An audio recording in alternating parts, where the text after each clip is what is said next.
Before we begin tonight's story, I want to ask for your support in a few quick ways. If you're enjoying this content, please consider using your hype points on this video. It truly helps the channel grow more than you could possibly know. If you're listening on Spotify, leaving a review makes an enormous difference and helps others discover these stories. And if you feel like it, drop a comment letting us know what time it is where you are and where in the world you're tuning in from. We absolutely love seeing where everyone is listening. Finally, if you enjoy what we do here, please consider subscribing. It means everything. I also want to give a thank you to Jeffernon and Tweety for suggesting tonight's topic. The black-eyed children phenomenon is one of those stories that gets under your skin and stays there, and you guys knew exactly what would make for a compelling investigation. This one's for you. Now, let's get into tonight's story. There are certain encounters that do not announce themselves with violence or force. They arrive quietly, politely even, and they wait. They do not break down doors, they do not shatter windows. They simply stand there, in the dark, and ask a single question. Can I come in? The most disturbing part is not always what we see. Sometimes it is what we're asked to do. And in the case of the black-eyed children, the terror lies not in their appearance alone, but in the choice they place before you. Because no matter how wrong they feel, no matter how deep the dread that crawls up your spine, they will not enter unless you let them. This is not a story about monsters that hunt. It is a story about something far stranger, something that follows rules, something that waits for permission. And tonight, we're going to walk through the most documented encounters, the patterns that have emerged over decades, and the question that no one has been able to answer. What are they, and why do they need to be invited in? Before we dive in, I want to give a huge thank you to Jeff, Anon and Tweety for suggesting this topic. This one's for you. Let's begin. Chapter 1. The First Modern Case. The year was 1996. The place was Abilene, Texas, a mid-sized city in the western part of the state, known more for its universities and quiet neighborhoods than for anything unusual. It was the kind of town where people left their doors unlocked and knew their neighbors by name. But that winter, something happened that would ripple outward into the collective consciousness of the internet, spawning thousands of similar reports and launching one of the most persistent modern conspiracy theories. The witness was a man named Brian Bethel. He was a journalist, a reporter for the Abilene Reporter-News, someone trained to observe and document the world around him with clarity and skepticism. He was not the type to fabricate stories or exaggerate for effect. His profession depended on credibility. His colleagues knew him as methodical, detail-oriented, and grounded in facts. And yet, what he described that night would challenge everything he thought he understood about the world. It was late evening on January 16th. Bethel had driven to a local shopping centre near the intersection of North 1st Street and Hickory Street to drop off a payment in the after-hours deposit box outside a movie theatre. The parking lot was nearly empty, lit only by a few scattered streetlights casting pools of yellow light across the asphalt.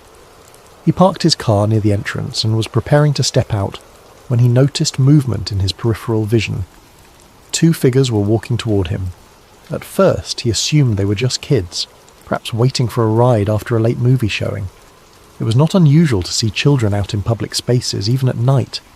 But as they approached, something about their movement felt wrong. They did not walk the way children usually walk. There was no hesitation, no playfulness, no distraction. Their pace was steady, deliberate, and they were heading directly toward his car with purpose that seemed unnatural for their apparent age. Bethel rolled down his window slightly, thinking perhaps they needed help. The older of the two, a boy who appeared to be around 12 or 13 years old, stepped forward and spoke. He wore a simple hooded sweatshirt and jeans, clothing that seemed slightly too thin for the winter evening. His companion, who looked perhaps 9 or 10, stood silently beside him, hands at his sides. His voice was calm, too calm. He asked if they could have a ride home. He explained that they had been walking for a while and needed to get back to their house to retrieve something they had forgotten. He did not specify what. He did not explain where they had been or why they were out so late without adult supervision. His tone was polite but strangely flat, as if reading from a script he had memorized but did not understand. Bethel felt his body tense. He could not explain why. On the surface, the request seemed reasonable enough. Kids asking for help was not unusual, but every instinct in his body was screaming at him to refuse. His hands tightened on the steering wheel. His breathing quickened. He felt a wave of nausea rising in his chest, a physical reaction that seemed disproportionate to the situation. And then he looked at their faces more carefully. Chapter 2. The Eyes. At first, Bethel could not place what was wrong. The boys looked ordinary enough on the surface. They wore casual clothing, nothing remarkable or out of place. Their posture was neutral, neither threatening nor particularly friendly. Their expressions were blank, showing no emotion whatsoever. But something about their faces felt off, like a photograph that had been slightly altered, in a way you could not quite identify but knew was wrong. Then the older boy shifted slightly, and the light from the street lamp caught his face at a different angle. Bethel saw their eyes. They were completely black, not dark brown, not shadowed by the hood, not hidden by contact lenses or theatrical makeup. Just black. Solid, uniform black, from edge to edge. No whites, no irises, no pupils. Just an endless void where eyes should have been, as if someone had taken an ink pen and coloured in the entire surface of the eye, leaving no trace of normal human anatomy. Bethel described the sensation as immediate and overwhelming. It was not simply fear. It was a primal, instinctive terror that bypassed rational thought entirely. His body reacted before his mind could catch up. His heart pounded so hard he could feel it in his throat. His stomach turned violently. Cold sweat broke out across his skin despite the winter chill.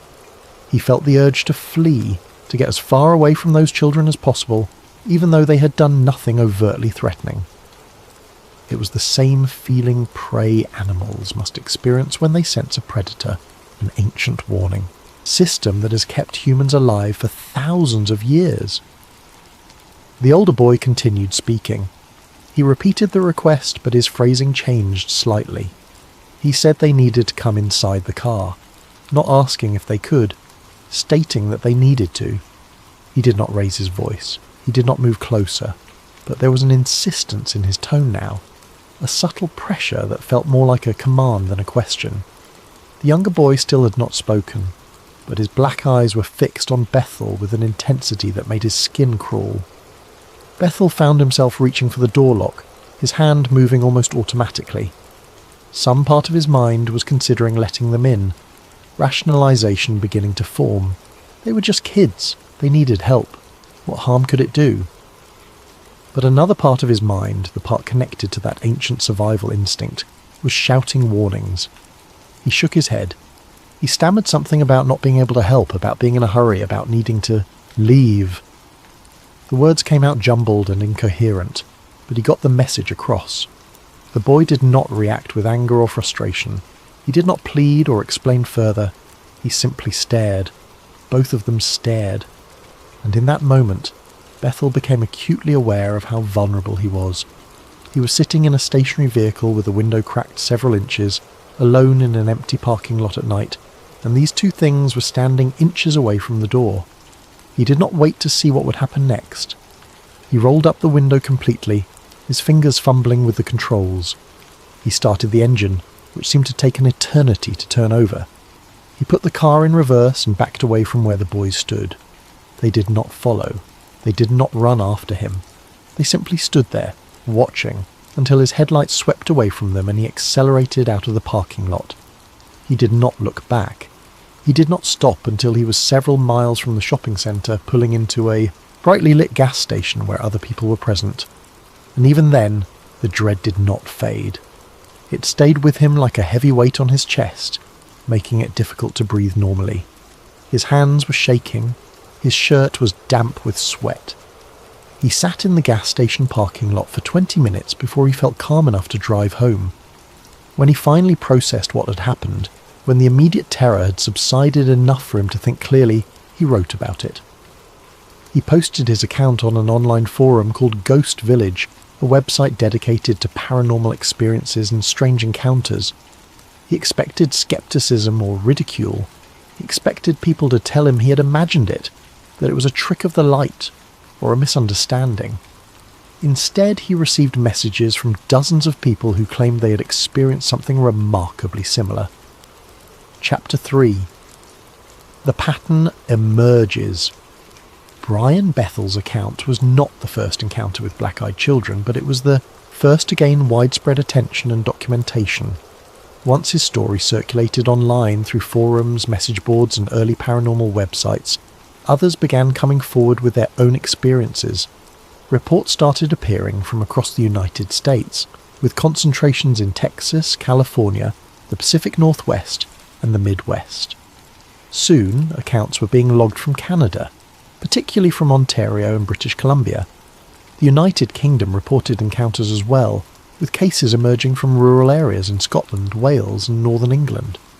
The details varied in setting and circumstance, but certain elements remained strikingly consistent across hundreds of independent reports. The entities in question always appeared as children or young teenagers. Their ages seemed to range from around 8 years old to perhaps 16, though most witnesses described them as appearing to be between 10 and 13. They were usually seen in pairs, though some witnesses reported encountering them alone, or more rarely in groups of 3. Their clothing was described as plain and unremarkable, often slightly outdated, as if they were wearing hand-me-downs or second-hand items from a previous decade. Some wore hooded sweatshirts, others wore simple t-shirts and jeans.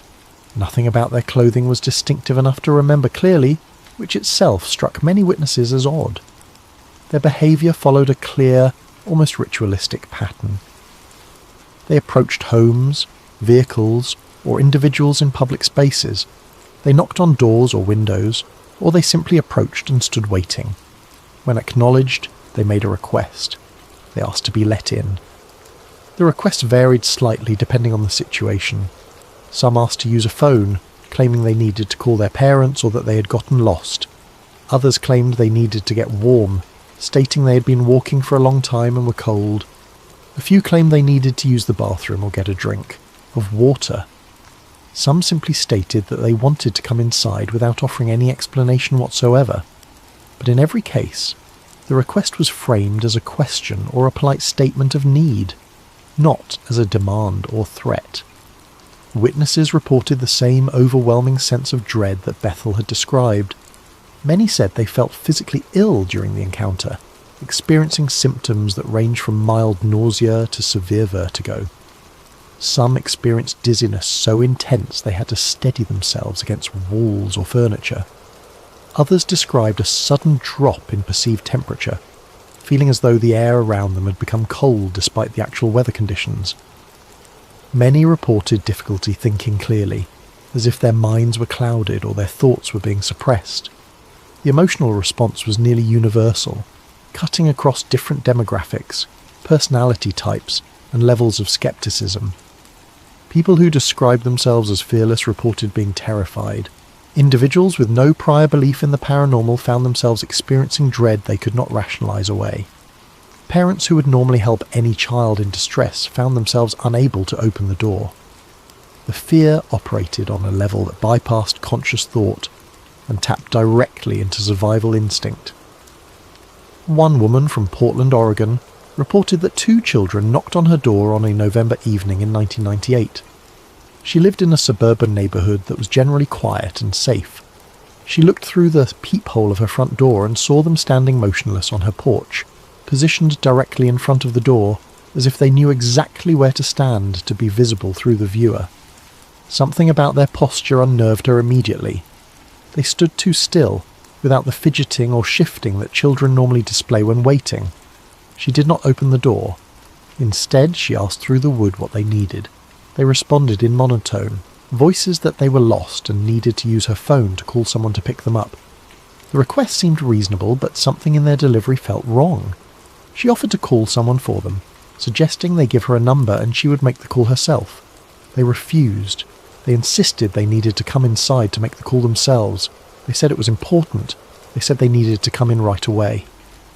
She refused again, more firmly this time. There was a pause. Then they knocked again. 3 slow, deliberate knocks, evenly spaced. She looked through the peephole and saw them still standing there, now staring directly at where the peephole was located, as if they could see her watching them. She backed away from the door.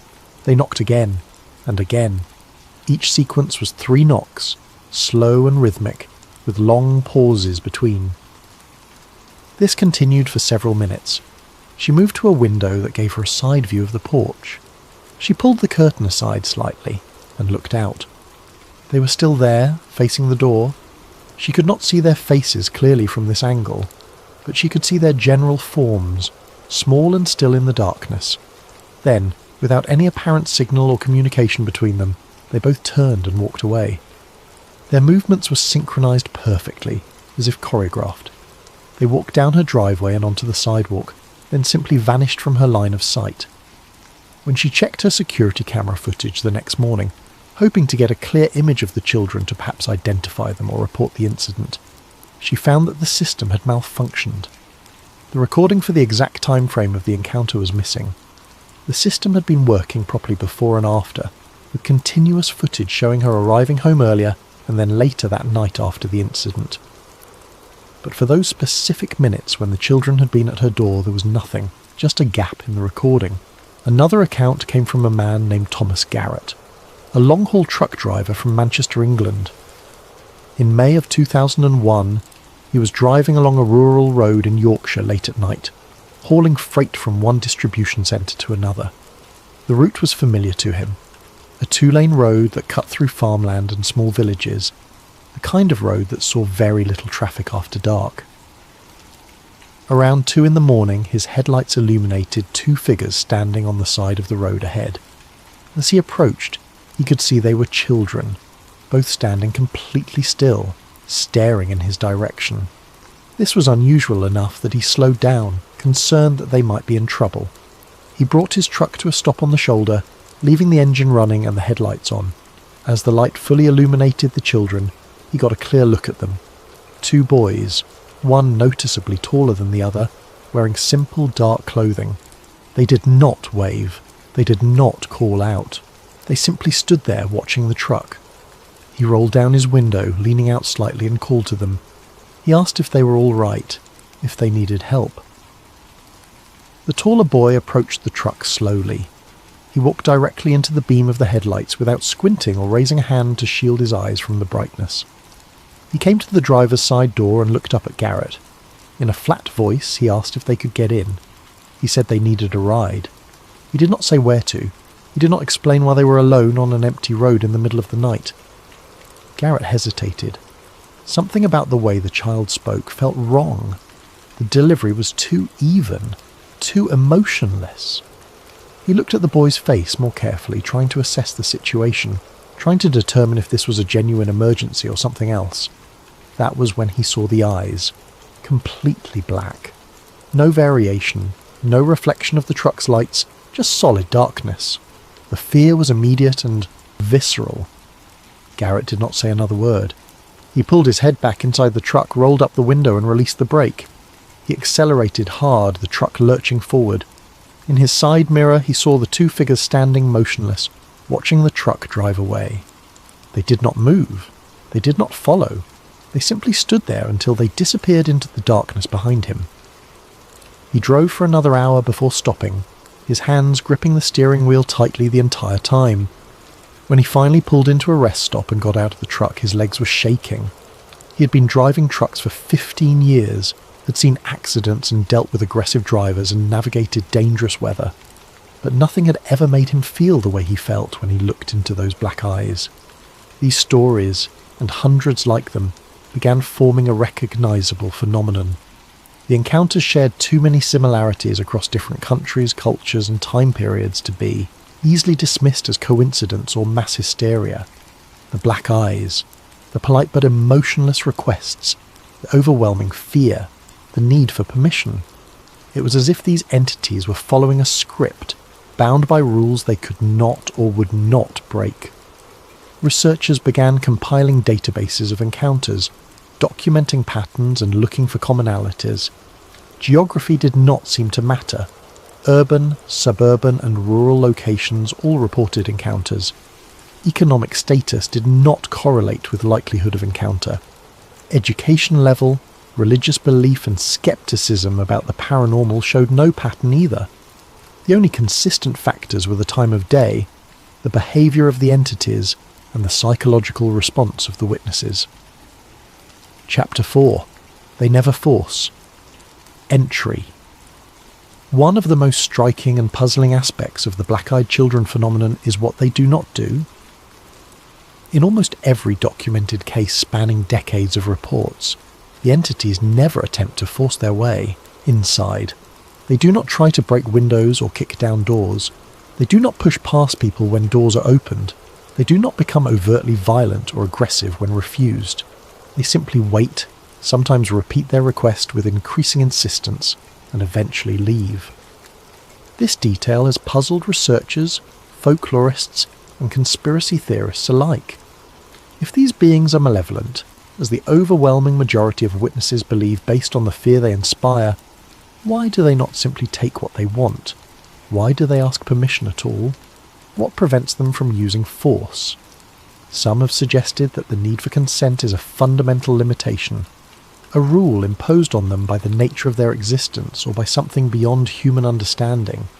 This concept has deep roots in folklore and religious traditions across virtually every culture on Earth. In European vampire mythology, the most famous example is Count Dracula, who in Bram Stoker's novel must be invited into a home before he can enter. This limitation appears in vampire folklore across Eastern Europe, with variations in different regions but the core concept remaining consistent.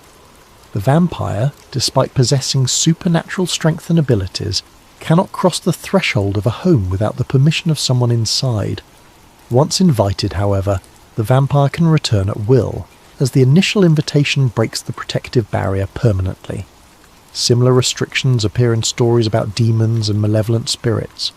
In Christian demonology, demons require some form of invitation or consent to possess a person or enter a sanctified space. The exorcism rituals of the Catholic Church are based on the principle that the demon entered through some act of permission, whether conscious or unconscious, and must be forcibly expelled through religious authority. The concept of demonic oppression versus possession hinges on this distinction. Oppression is external harassment, while possession requires internal access that was somehow permitted. Celtic and Irish folklore contains countless stories of the Fae, supernatural beings who follow strict rules about hospitality and threshold crossings. The Fae cannot enter a home without invitation, and humans are warned to be careful about what they offer to strange travellers, as accepting food or drink from the Fae or offering it to them can create obligations and bindings. The threshold of a home is considered a powerful boundary in these traditions, a liminal space between the mundane world and the supernatural realm. Jewish mysticism contains similar concepts, particularly regarding dibbuks, malicious spirits that seek to possess living hosts. The dibbuk requires some form of spiritual weakness, or opening to gain entry, often interpreted as permission granted through sinful behaviour or spiritual negligence. Protection prayers and rituals focus on maintaining spiritual boundaries that the dibbuk cannot cross without consent. Islamic tradition speaks of jinn, supernatural beings made of smokeless fire who can interact with the human world. While jinn have more freedom of movement than many supernatural entities in other traditions, they are still bound by certain rules regarding human dwellings, particularly those protected by prayer and religious observance. The threshold of a home blessed with proper prayers becomes a barrier that malevolent jinn find difficult to cross without some form of invitation or permission. The implication, when applied to the black-eyed children, is that these entities, whatever they are bound by the same fundamental principle. They require consent, they must be allowed entry, and if that consent is not given, they have no power to proceed. The question becomes, why would such a rule exist? What is the nature of a threshold that even supernatural beings must respect? One theory suggests that physical thresholds represent more than just architectural boundaries, they represent psychological and spiritual boundaries as well. A home is not just a structure, it is a space of safety, of personal sovereignty, of controlled environment. The threshold marks the boundary between the public world and the private world, between the space where you must interact with others according to social rules and the space where you make the rules. To cross a threshold without permission is to violate that sovereignty, and perhaps there is something in the fundamental structure of reality that prevents certain entities from doing so. This raises an unsettling question. Why would such a rule exist? If they are predators, why would they be restricted in this way? And if they are not predators, what do they want? One theory suggests that the act of consent itself is the key to their purpose. By inviting them in, the witness is making a choice, willingly opening a door that should have remained closed. Some researchers believe this act of permission has significance beyond the physical realm, that it represents a kind of spiritual or metaphysical contract with consequences that extend far beyond the immediate encounter. In this interpretation, the black-eyed children do not simply want to enter a physical space. They want the act of invitation itself, the moment when a person chooses to override their instincts and let them in. The invitation might be the goal, not the entry. Others argue that the need for permission is psychological rather than metaphysical. These entities, according to this theory, feed on fear and psychological distress. By forcing their victims to make a conscious choice, by creating a situation where the witness must actively decide whether to help or refuse, they maximize the psychological impact of the encounter. The witness is left not only with the memory of what they saw, but with the knowledge that they chose to engage, that they were complicit in the interaction. Those who refuse are left with guilt, wondering if they denied help to children who genuinely needed it. Those who accept face consequences that are rarely reported and poorly understood. A third perspective focuses on the concept of free will. Many religious and philosophical traditions hold free will as sacred, a fundamental aspect of human existence that even supernatural forces cannot violate directly. If the black-eyed children are bound by this principle, they can influence, frighten, and request, but they cannot force. The choice must be made freely, even if the psychological pressure they exert makes that choice feel anything but free. Whatever the explanation, the pattern holds across hundreds of documented encounters. They ask, they wait. They may repeat the request with increasing insistence. They may make the witness feel tremendous pressure to comply, but they do not force, and if the answer is no, they eventually leave. But the fear does not leave. The memory does not fade, and the question remains. What would have happened if the answer had been yes? Chapter 5. Physical and psychological effects. The aftermath of an encounter with the black-eyed children is often as disturbing as the encounter itself. Witnesses report a wide range of physical and psychological symptoms that persist long after the entities have gone, sometimes for days, sometimes for months, and in rare cases, apparently indefinitely. The immediate physical symptoms are remarkably consistent.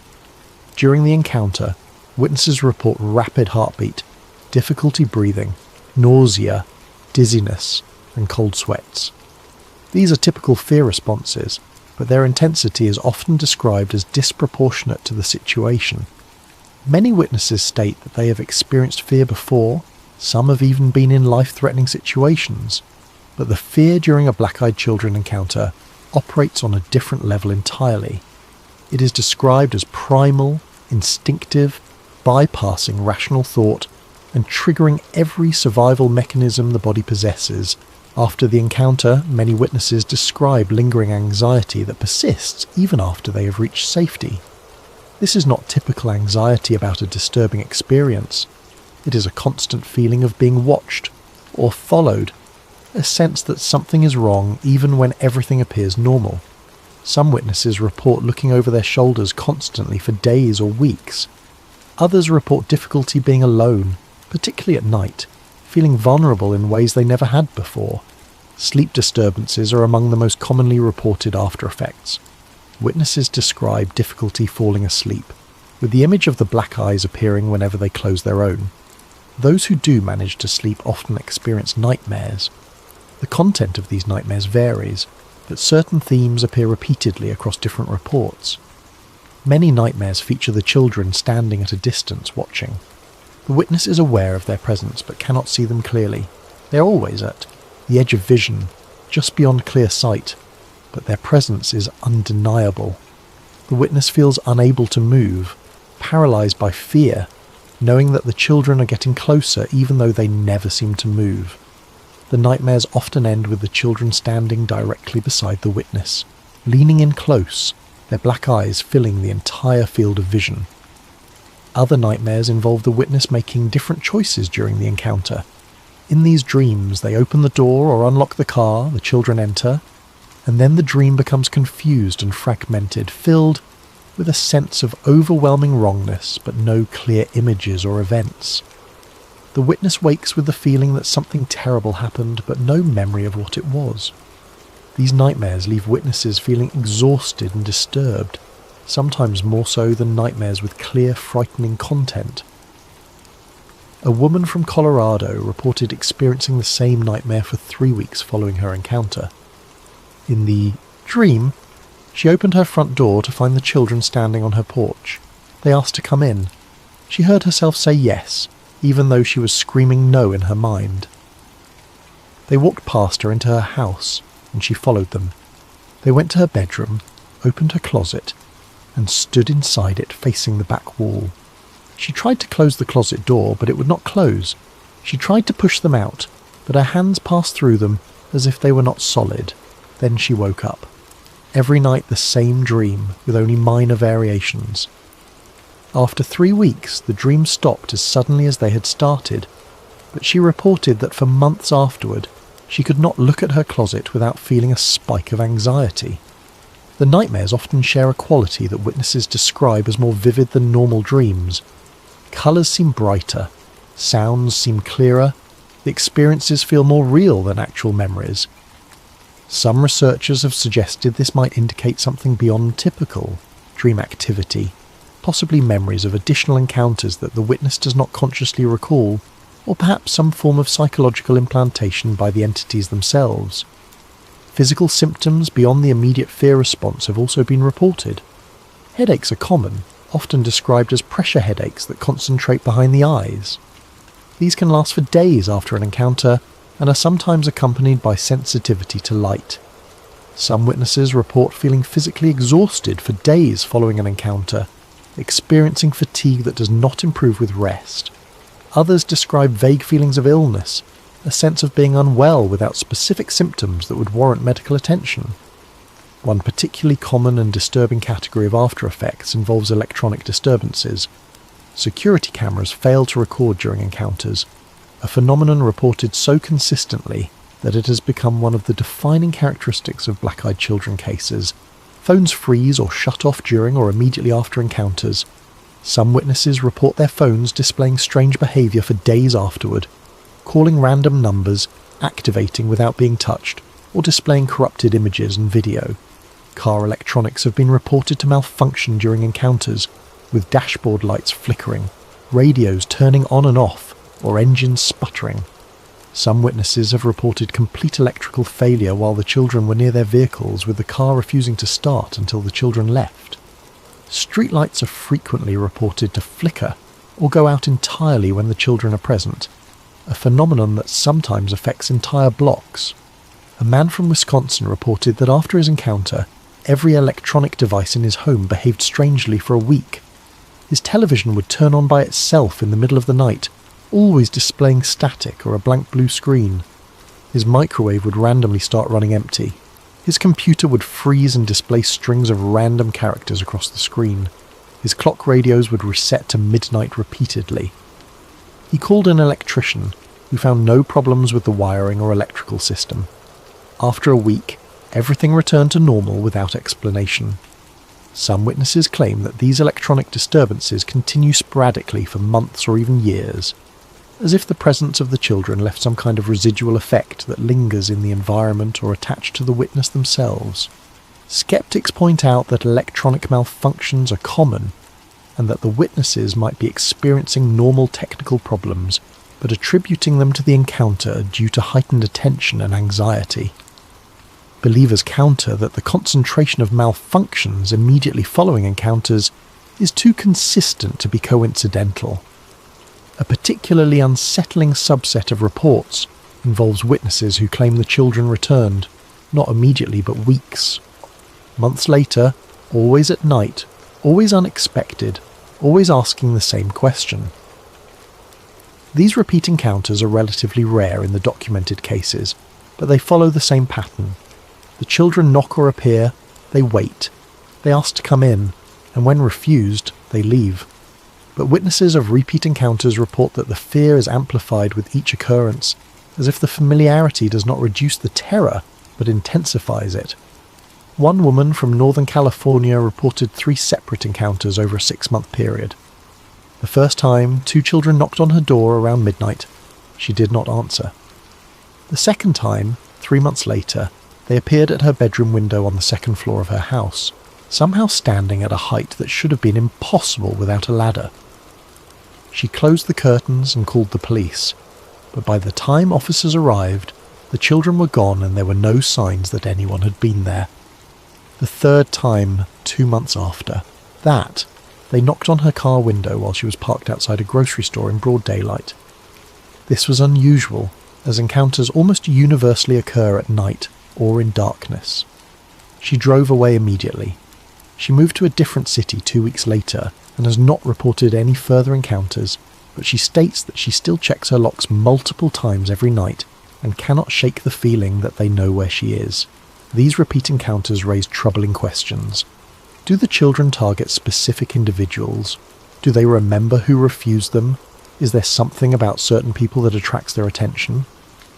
The pattern suggests intent and memory, implying that these entities possess intelligence and purpose beyond simple mechanical behaviour. Some researchers have suggested that these psychological effects are the result of trauma, that the sheer intensity of the fear experienced during the encounter leaves a lasting imprint on the brain similar to post-traumatic stress disorder. The nightmares, the hypervigilance, the intrusive thoughts, and the anxiety are all consistent with trauma responses. Treatment approaches that work for PTSD, including therapy and medication, have been reported to help some witnesses manage their symptoms.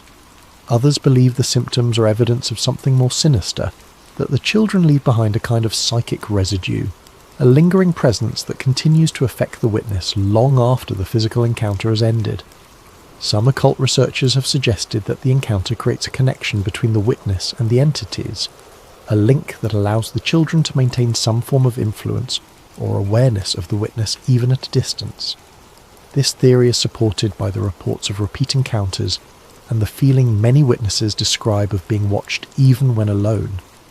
There is also a small number of reports from witnesses who claim that their symptoms eventually faded completely, sometimes spontaneously and sometimes following specific actions they took. These actions vary widely and include religious rituals, protective charms, moving to a new location, or simply the passage of time. No consistent method of relief has been identified, and what works for one witness may have no effect for another. The long-term psychological impact on witnesses is difficult to quantify. Many are reluctant to discuss their experiences outside of anonymous online forums, fearing ridicule or disbelief. Some report that the encounter fundamentally changed their worldview, forcing them to accept the existence of phenomena they previously dismissed. Others report that it created ongoing fear and anxiety that affected their quality of life, their relationships, and their sense of safety in the world. But they remember. Every one of them remembers the eyes, and that memory does not fade. Chapter 6.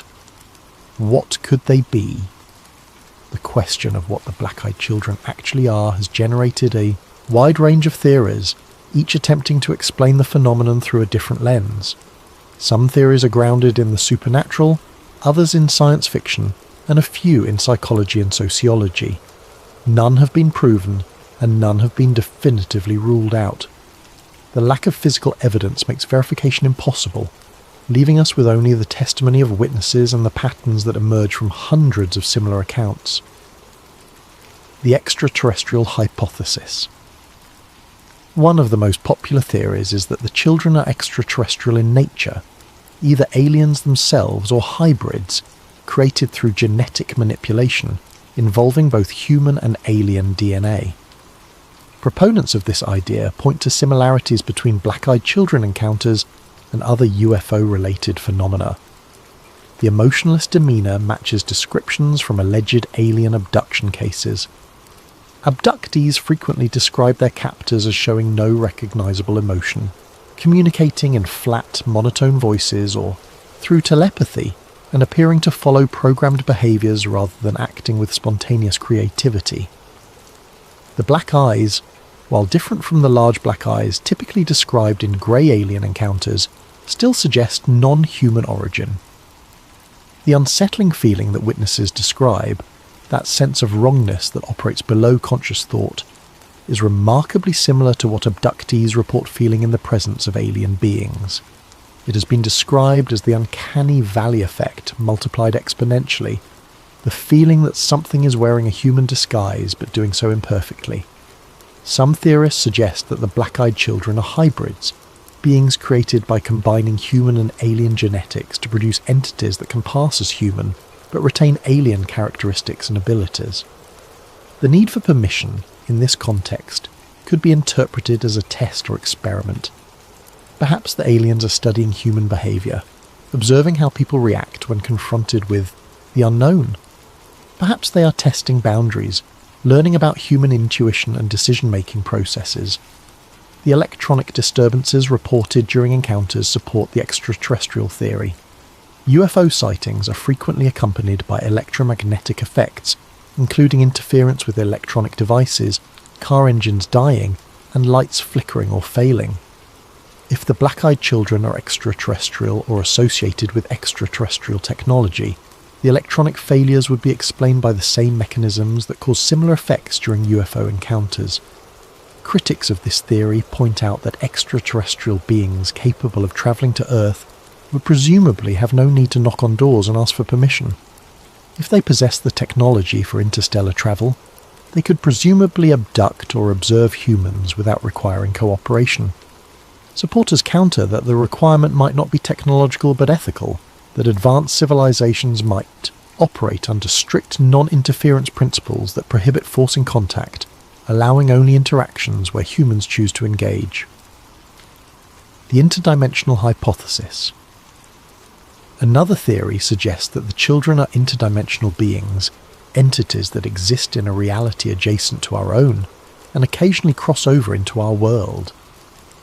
This theory has gained traction among researchers who find the extraterrestrial hypothesis insufficient to explain certain aspects of the phenomenon. According to this view, multiple dimensions or parallel realities exist alongside our own, normally separated but occasionally intersecting. The black-eyed children exist in one of these adjacent dimensions and can perceive or access our reality under certain conditions. The act of asking permission could be a requirement for crossing the threshold between dimensions, a rule imposed by the nature of reality itself rather than by any external force. This theory explains several puzzling aspects of the encounters. The sudden appearances and disappearances with no one seeing the children arrive or leave would make sense if they are literally stepping between dimensions. The lack of physical evidence, including the absence of fingerprints, footprints, or any biological traces, would be explained by their origin in a different reality. Their solid appearance during encounters but complete absence otherwise suggests they exist primarily elsewhere and only temporarily manifest in our dimension. The electronic disturbances would be explained as side effects of dimensional interaction. The boundary between dimensions might create electromagnetic interference, disrupting electronic devices in the vicinity. This would also explain why the disturbances are temporary, fading once the children depart and the dimensional boundary closes. The need for permission in this context takes on interesting implications. If crossing between dimensions requires an act of will from both sides, if the boundary can only be crossed when someone from each dimension agrees to the crossing, then the children would need explicit consent from a human to fully enter our reality. The request to come inside might be literal, asking not just for entry into a physical space but for permission to cross dimensional boundaries and exist fully in our world.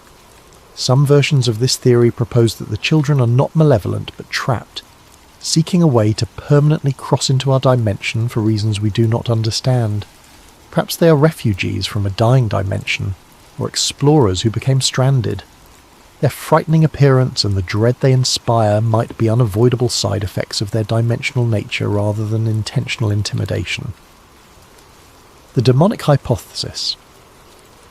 A third explanation draws from religious and occult traditions, suggesting that the black-eyed children are demonic entities, malevolent spiritual beings that seek to harm or corrupt human souls. This theory is popular among religious believers and those familiar with exorcism traditions and demonology.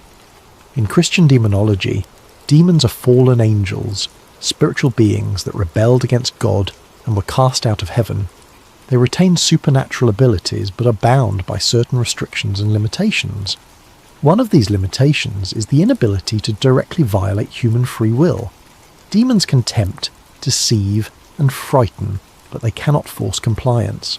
This aligns perfectly with the behaviour of the black-eyed children, who can ask and insist but never force entry. The act of inviting them in, whether into a home or a vehicle, could represent a form of spiritual consent, opening the door to possession or demonic influence. Once invited, the demon gains authority that it did not have before, authority that was granted voluntarily even if under pressure or deception. This would explain why the children are so insistent, why they may return repeatedly to the same location or person. They are seeking that moment of consent, that act of invitation that grants them access. The black eyes, in this interpretation, are a sign of their true nature, a glimpse of the darkness that lies beneath the human disguise. In biblical and religious art, darkness and the absence of light are consistently associated with evil and separation from divine presence. The completely black eyes, devoid of any light or life, would represent pure spiritual darkness, the utter absence of divine grace.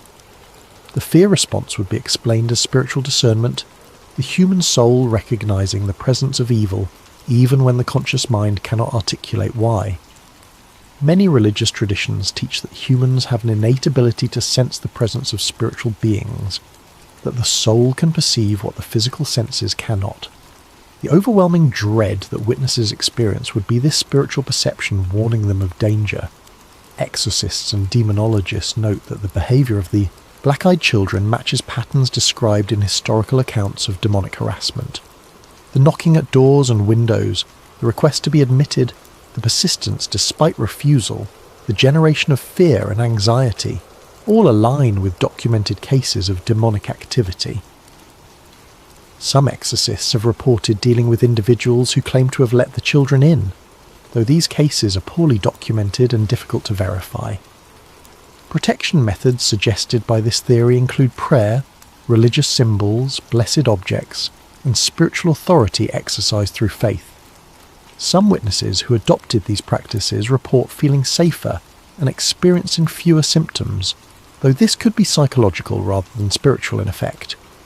The theory struggles to explain why encounters occur to people of all faiths and no faith, with no apparent pattern based on religious belief or practice. The psychological hypothesis. A more sceptical perspective argues that the black-eyed children are not real external entities at all, but rather a modern urban legend fueled by the internet, social contagion, and psychological factors including suggestion, sleep deprivation, and pattern recognition. According to this theory, the phenomenon began with Brian Bethel's account in 1996 and spread through online forums, message boards, and social media. The story resonated with deep-seated human fears, particularly fears about trusting appearances, about danger disguised as innocence, and about the corruption of childhood. As the story spread, people began reinterpreting their own experiences through this lens, attributing encounters with odd-acting children or disturbing dreams to the black-eyed children phenomenon. Subsequent reports are explained as a combination of hoaxes, misidentifications, and genuine psychological experiences interpreted through the filter of the urban legend. Hoaxers fabricate encounters for attention or entertainment. People have normal encounters with unusual-looking children, perhaps kids with medical conditions or wearing theatrical contact lenses, and interpret the experience as supernatural because they have been primed by exposure to black-eyed children stories. Some witnesses might be experiencing sleep paralysis, a condition that causes waking hallucinations often featuring dark figures, which they interpret as black-eyed children based on cultural conditioning. The consistency of the reports, rather than proving the existence of the children, simply reflects the way stories evolve and standardise in the digital age. As more people share their accounts online, later witnesses unconsciously incorporate elements from earlier stories, creating a self-reinforcing pattern. This is not necessarily intentional deception. Human memory is highly malleable, and exposure to similar stories can reshape how we remember our own experiences.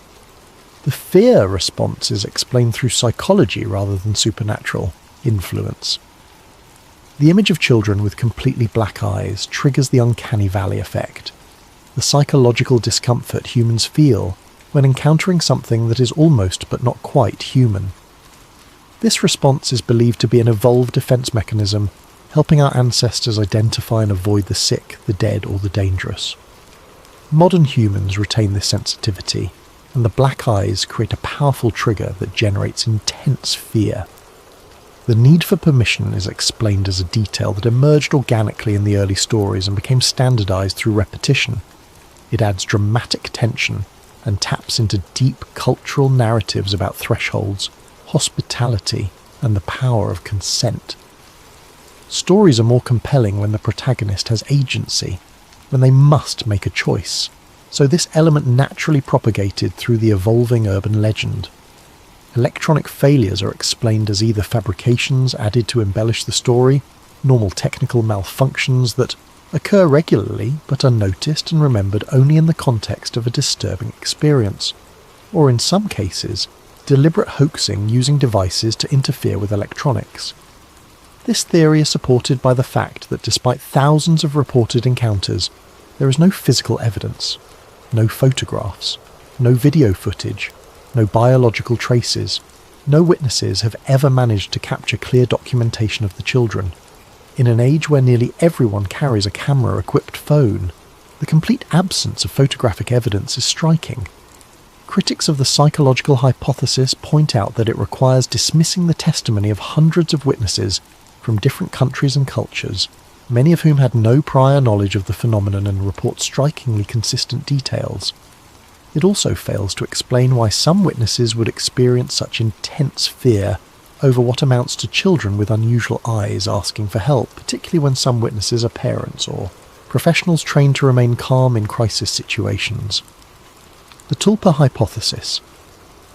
A more esoteric theory suggests that the black-eyed children are thought forms or tulpas, entities created by collective human consciousness. This concept originates in Tibetan Buddhism, but has been adopted and modified in Western occultism and paranormal research. According to tulpa theory, concentrated thought and belief can give form to abstract ideas, creating entities that exist independently of any single mind. The black-eyed children, in this view, began as a story but accumulated enough belief and emotional energy to manifest as actual entities. They exist because people believe in them, and each encounter reinforces their existence, feeding them with fear and attention. This theory explains why the phenomenon seems to have emerged relatively recently and spread through online communication. The internet allowed the rapid dissemination of the story and the concentration of belief and fear. As more people learned about the black-eyed children, thought about them, feared them, the tulpa grew stronger and more able to manifest. The need for permission might represent a limitation of thought form existence. A tulpa requires interaction with human consciousness to maintain its form. By engaging with humans, by making them react and remember and fear, the tulpa reinforces its own existence. The request to enter might be a way of deepening that engagement, of creating a stronger connection between the entity and the human consciousness that sustains it. This theory is difficult to prove or disprove and exists at the intersection of psychology and metaphysics. It allows for both the reality of the encounters and the lack of physical evidence, suggesting that the children exist in a space between the purely physical and the purely imaginary. The government experiment hypothesis. A conspiracy-oriented theory proposes that the black-eyed children are the result of classified government experiments, possibly involving genetic modification, mind control, or advanced psychological operations. According to this theory, government agencies conducted secret programs to create individuals with unusual abilities or characteristics. These experiments might have involved manipulation of human genetics, exposure to unknown technologies, or the use of experimental drugs and procedures. The black-eyed children are either test subjects from these programs or their descendants, individuals with modified genetics that affect their appearance and perhaps grant them unusual abilities. The black eyes might be a side effect of genetic modification or exposure to experimental treatments. The emotional flatness and strange behaviour could result from psychological conditioning or neurological alterations. Their ability to generate fear might be a designed feature, a weapon that allows them to control situations without physical violence. The pattern of their behaviour, asking permission, rather than forcing entry, could be programming or training rather than supernatural limitation. Perhaps they were taught to follow these rules as part of their conditioning, or perhaps the rules represent protocols they must follow to avoid detection and interference. The lack of official investigation and the silence of authorities is explained not as inability to investigate but as active suppression. If the black-eyed children are the products of classified programs, government agencies would have reason to prevent public awareness and official scrutiny. Witnesses who report encounters to police find their reports dismissed or ignored because orders have been given to suppress information about the phenomenon. This theory struggles to explain why these individuals would be sent to knock on random doors asking for entry, what purpose this would serve, or why the program would still be operating decades after it presumably began. It also fails to explain reports from countries unlikely to be involved in coordinated government experimentation. The collective unconscious manifestation. A theory rooted in Jungian psychology suggests that the black-eyed children are manifestations of archetypes from the collective unconscious, universal symbols and fears shared by all humans regardless of cultural background. The shadow child archetype represents innocence corrupted, potential unfulfilled, or the dark aspects of humanity's future. The black eyes symbolize the loss of soul or spirit, beings that have the form of humanity but lack the essential quality that makes us human. By appearing as children but generating primal fear, they embody the corruption of innocence, one of humanity's deepest anxieties. According to this theory, these archetypal figures occasionally breach the boundary between the unconscious and the physical world, manifesting in forms that can be perceived and experienced. They are neither purely psychological nor purely physical, but exist in a space where mind and matter intersect. This theory explains the cultural universality of the phenomenon and the deep psychological impact it has on witnesses. It also explains why the encounters feel more significant than their surface details would suggest, why witnesses often describe them as life-changing experiences. They are not simply seeing strange-looking children, but encountering a manifestation of deep psychological symbolism. Each of these theories has its advocates and its critics. Each explains some aspects of the phenomenon while struggling with others. The truth, if there is a singular truth, remains elusive.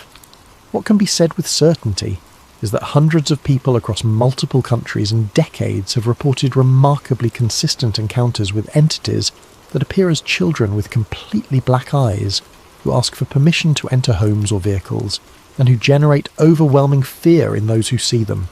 Whatever they are, they follow rules, and understanding those rules might be the key to understanding the phenomenon itself.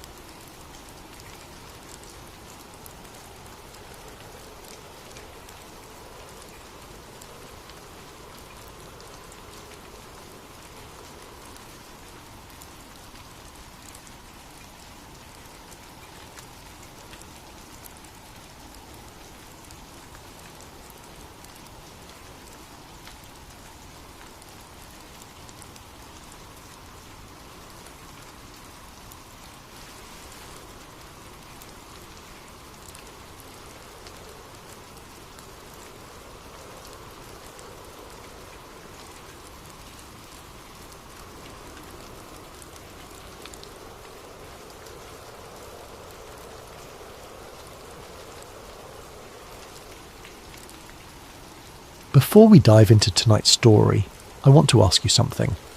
If you enjoy what you're about to hear, please consider using those hype points on this video. It really helps the channel more than you possibly know, and it keeps stories like this one coming.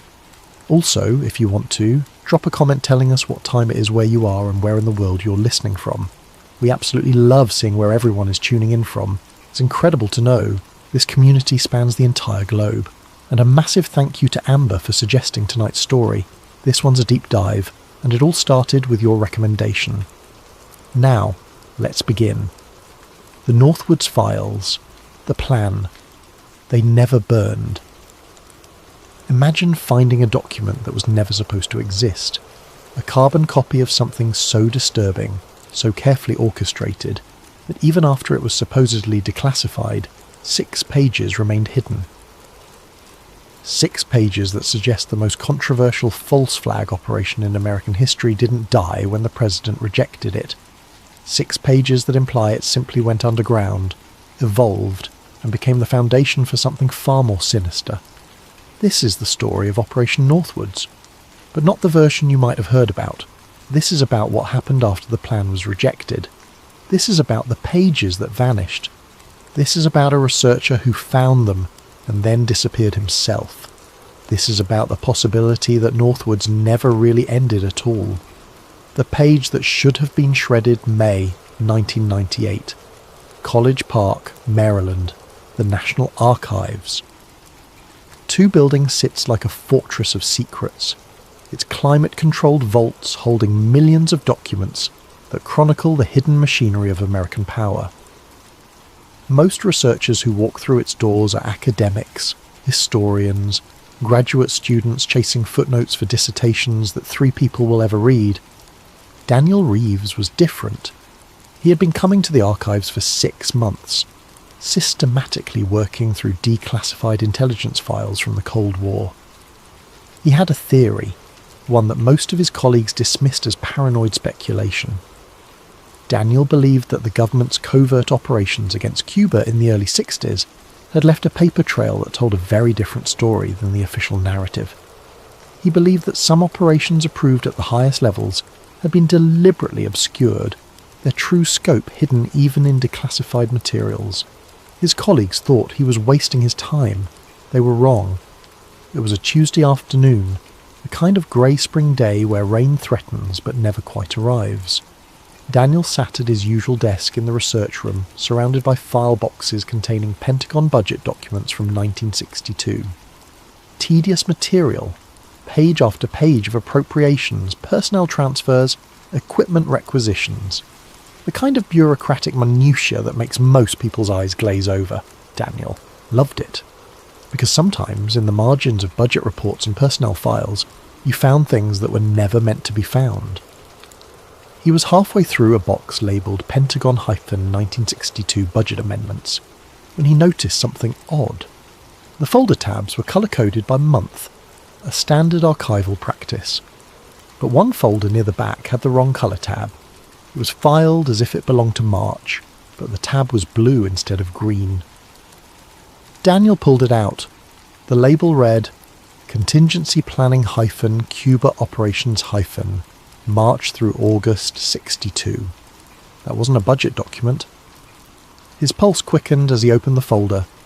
Inside were approximately 40 pages, some typed on official Department of Defense letterhead, others appearing to be carbon copies made on that distinctive onion skin paper that government offices used back then. The pages smelled like old basements and secrets. The first page was familiar. He recognised it immediately because he had seen it before, in a different context, years earlier. It was the cover memo of Operation Northwoods. Most people with even a passing interest in conspiracy theories know about Operation Northwoods. It was declassified in 1997 by the Assassination Records Review Board as part of the JFK Files release. The basic facts are not in dispute. In March of 1962, the Joint Chiefs of Staff drafted a proposal for false flag terrorist operations to be conducted against American civilians and military targets, then blamed on Cuba to justify a military invasion. The proposal was insane. It suggested hijacking planes, bombing American cities, staging funerals for fake victims, even sinking American ships and blaming Castro. It was signed by every member of the Joint Chiefs. It was delivered to Secretary of Defense Robert McNamara on March 13, 1962, and President Kennedy rejected it almost immediately. That's where the official story ends. The plan was too extreme, too immoral, too risky. Kennedy said no, and Northwoods was filed away as a historical curiosity, proof that even in the fevered atmosphere of the Cold War, there were lines the government would not cross. Daniel had read the declassified Northwoods memo multiple times. It was 15 pages long, single-spaced, dense with bureaucratic language that barely concealed its horrifying implications. But the document in his hands was not 15 pages long. It was 21 pages. He felt a cold sensation spreading through his chest as he flipped through the pages. The first 15 were identical to the declassified version. He recognized specific paragraphs, particular turns of phrase, but then came page 16, and the document continued into territory he had never seen before. Page 16 was titled Addendum-Contingency Patterns, Alpha through Gamma. Daniel's hands were shaking now. He pulled out his phone to take photographs, then remembered that cameras were not permitted in this section of the archives. He would have to read it here, memorize what he could, and request official copies through the proper channels. He began reading. Contingency Pattern Alpha was outlined first. It elaborated on the hijacking scenarios mentioned in the main memo, but with far more detail. Specific airlines were named. Particular routes were suggested. There were contingencies for media coverage, instructions for coordinating with cleared journalists to ensure the story was reported in specific ways. Cleared journalists. Daniel underlined the phrase in his mind. Pattern Beta expanded on the fake funeral concept, but again with disturbing specificity. It discussed the psychological impact of televised grief, the importance of victim narratives in shaping public opinion, the ways that emotional trauma could be channeled into political support for military action. Then came Pattern Gamma. The heading read, Psychological Continuity Operation Gamma Framework. The language shifted here. It became more abstract, more theoretical. It referenced academic research on mass psychology, studies on propaganda effectiveness, analyses of how populations respond to fear. There were citations to Rand Corporation reports, references to research conducted at major universities. And then, halfway down page 18, Daniel found the sentence that made his stomach drop. Gamma Activation Protocol. Implement only upon presidential refusal of primary operations. Gamma represents long-term strategic alternative to direct action, focusing on gradual conditioning rather than immediate provocation. Daniel read it again. Then a third time. Gamma was not an alternative to Northwoods. It was what happened if Northwoods was rejected. It was Plan B. The next 2 pages outlined Gamma in more detail. It described a multi-year program of perception management and narrative conditioning. It suggested using media assets to gradually shift public opinion, creating a climate where military intervention in Cuba would eventually become politically inevitable, even without a specific triggering incident. It talked about cooperative elements in news organizations, entertainment media, and academia.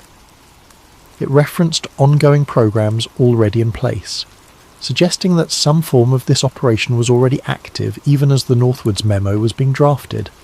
And then, on page 20, Daniel found the signatures. Every member of the Joint Chiefs had signed, just as they had on the main Northwoods memo. But on this version, there was an additional line below their signatures. It read, Presidential Authorization. Blank date. March 1662. Someone had drawn a line through this blank space and written a single word in pen, declined. But the handwriting looked wrong. Daniel had seen Kennedy's signature dozens of times in various documents. The slant was different. The pressure of the pen was too heavy. The letter forms did not quite match. He flipped to the final page, page 21. It was a memo dated March 23rd, 1962, 9 days after the Northwoods memo was delivered to McNamara. It was from the office of General Lyman Lemnitzer, chairman of the Joint Chiefs. and it was addressed to a list of approximately 15 recipients whose names had been blacked out with marker. The text was brief. Presidential rejection of primary operations confirmed. Proceed with implementation of Gamma framework as outlined in addendum. Maintain operational security at highest level. All coordinating materials to be removed from official channels and transferred to designated secure storage. Anticipate minimum 5-year timeline for full effectiveness. Daniel sat back in his chair, his mind racing. If this document was authentic, it meant that after Kennedy rejected Operation Northwoods, the Joint Chiefs did not simply abandon the plan. They activated a backup operation designed to achieve the same goal through psychological manipulation instead of direct action. And they did it without presidential approval. He checked his watch. The archives closed in an hour. He needed to make copies of this file, but the standard procedure required submitting a formal request that could take weeks to process. By then, if someone realised this document was not supposed to be accessible, it might disappear. He stood up and walked to the reference desk, carrying the folder. A supervisor he had worked with before, a woman named Patricia Ellison, was reviewing some paperwork behind the counter. "Patricia, I need to request copies of this entire folder. It's from the Cuba Operations Collection, March 62. Patricia took the folder and glanced at the label. Her expression changed immediately. It was subtle, just a slight tightening around her eyes, but Daniel caught it. "Where did you find this?" she asked. "It was in Box 17 of the Pentagon Budget Series. It was misfiled, I think." Patricia opened the folder and flipped through the pages. Her face went carefully neutral. "I need to verify something. Can you wait here for a moment?" She disappeared into the back offices, taking the folder with her. Daniel waited. 5 minutes passed, then 10. He felt a growing unease that he could not quite explain. When Patricia returned, she did not have the folder. Her expression was professional, but cold. "I'm sorry, Mr. Reeves. That folder contains materials that are still under review. It was not supposed to be in the open collection. I cannot process a copy request at this time." But it was in the declassified section. The box was clearly marked as available for research. Nevertheless, the folder itself contains restricted materials. I've notified the appropriate department. The issue will be corrected. Can you at least tell me what the restriction is based on? The main Northwoods memo was fully declassified in 97. Patricia's expression did not change. I cannot comment on the classification status of materials I have not been authorized to discuss. Is there anything else I can help you with today? The message was clear. This conversation was over. Daniel left the archives that afternoon feeling like he had touched something he was never meant to see. He spent the evening writing down everything he could remember from those 6 additional pages, filling a dozen notebook pages with details while they were still fresh in his mind. The next morning he returned to the archives. He went straight to Box 17 of the Pentagon Budget Series and searched for the blue-tabbed folder. It was gone. Patricia was not at the reference desk. He asked another employee about her and was told she had the day off. He requested Box 17 again and went through it page by page. The budget documents were still there, but the folder on Cuba operations had vanished completely. It was as if it had never existed at all. But Daniel Reeves knew what he had seen, and he knew that someone had not wanted him to see it. So he began to dig deeper. The real history. To understand what Daniel had stumbled onto, you need to understand the actual history of Operation Northwoods. And the thing about Northwoods is that the basic facts are not disputed. This is not a conspiracy theory.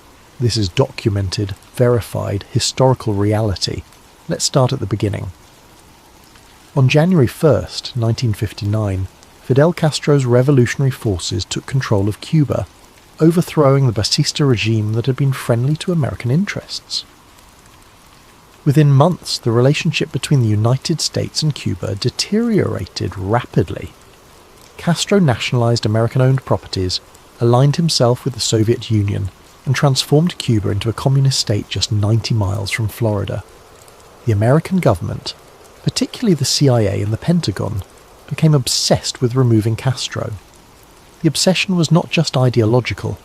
Cuba's proximity to the United States, combined with its alliance with the Soviets, represented a genuine strategic threat in the context of the Cold War. The first major attempt to remove Castro came in April 1961, the Bay of Pigs invasion. A CIA-trained force of Cuban exiles landed at the Bay of Pigs on Cuba's southern coast, intending to spark a popular uprising against Castro. The operation was an absolute disaster. The invasion force was defeated within 3 days. More than 100 invaders were killed, and over 1,000 were captured. The failure humiliated the CIA, embarrassed President Kennedy, and strengthened Castro's position.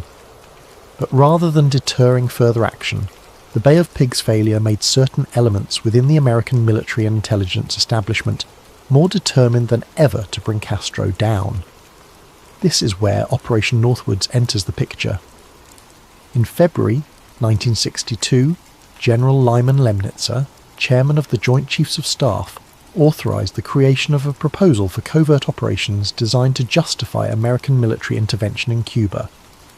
The task was given to the Joint Chiefs of Staff, particularly Brigadier General William Craig, who headed up the Cuba project within the Pentagon. The result was a document officially titled Justification for United States Military Intervention in Cuba, but which became known as Operation Northwoods. The memo was delivered to Secretary of Defense Robert McNamara on March 13, 1962. It was signed by every member of the Joint Chiefs of Staff: General Lemnitzer, General George Decker of the Army, Admiral George Anderson of the Navy, General Curtis LeMay of the Air Force, and General David Shoup of the Marine Corps. The proposals contained in that memo remain shocking even today, more than 60 years later. The Joint Chiefs suggested staging terrorist attacks against American civilians and military targets, then blaming those attacks on Cuba to create public support for an invasion.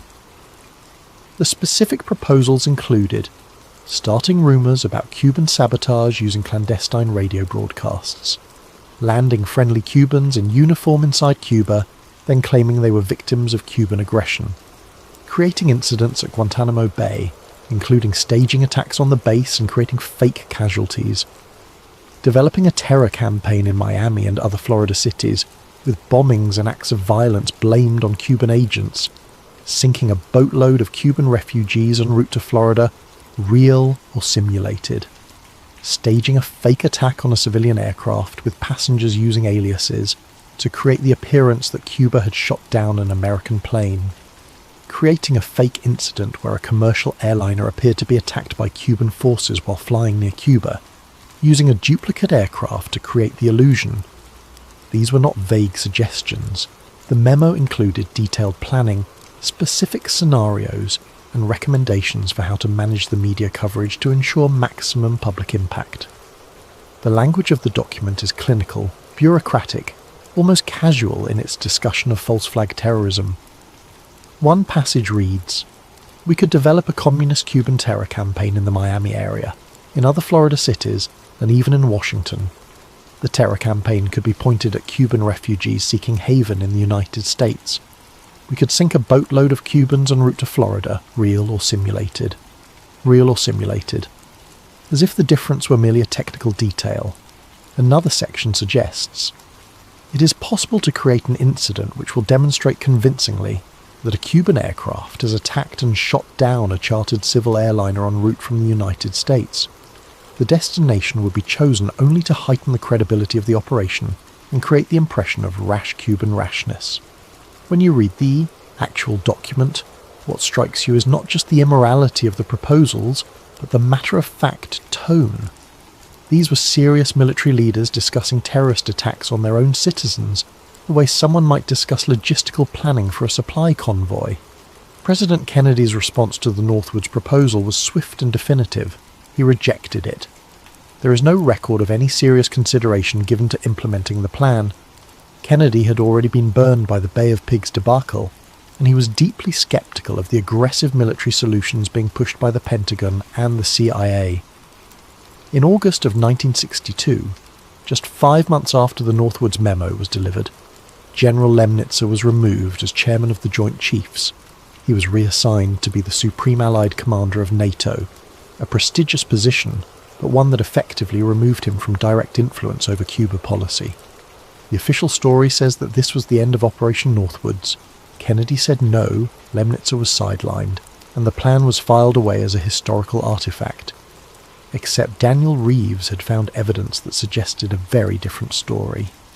The part no one acknowledges. Daniel spent the next 3 weeks systematically searching for any other references to Contingency Gamma, or the extended version of the Northwoods memo.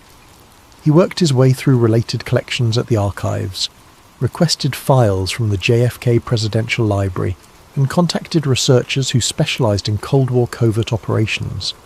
He found nothing. Or rather, he found absences where something should have been. Several files related to Cuba operations from March through August 1962 were listed in the archive's catalogue but marked as unavailable for research purposes.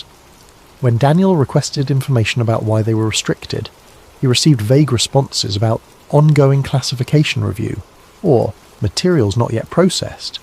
This was unusual. The Assassination Records Review Board had conducted a massive declassification effort in the mid-90s, specifically focused on materials related to Cuba, the CIA, and Kennedy's assassination. Most relevant files from that era had been declassified and made available. The fact that certain files were still restricted decades later suggested someone had a specific reason for keeping them sealed. Daniel also discovered something odd about the declassification of the main Northwoods memo itself. While it had been released in 1997 as part of the JFK files, the memo's existence had actually been revealed much earlier. In a 1994 book by James Bamford about the National Security Agency, Northwoods was briefly mentioned as an example of rejected covert operation proposals. But Bamford's description of the memo included details that did not appear in the later declassified version. He mentioned multi-phase implementation strategies and psychological operations, components that were supposedly part of the Northwoods proposal.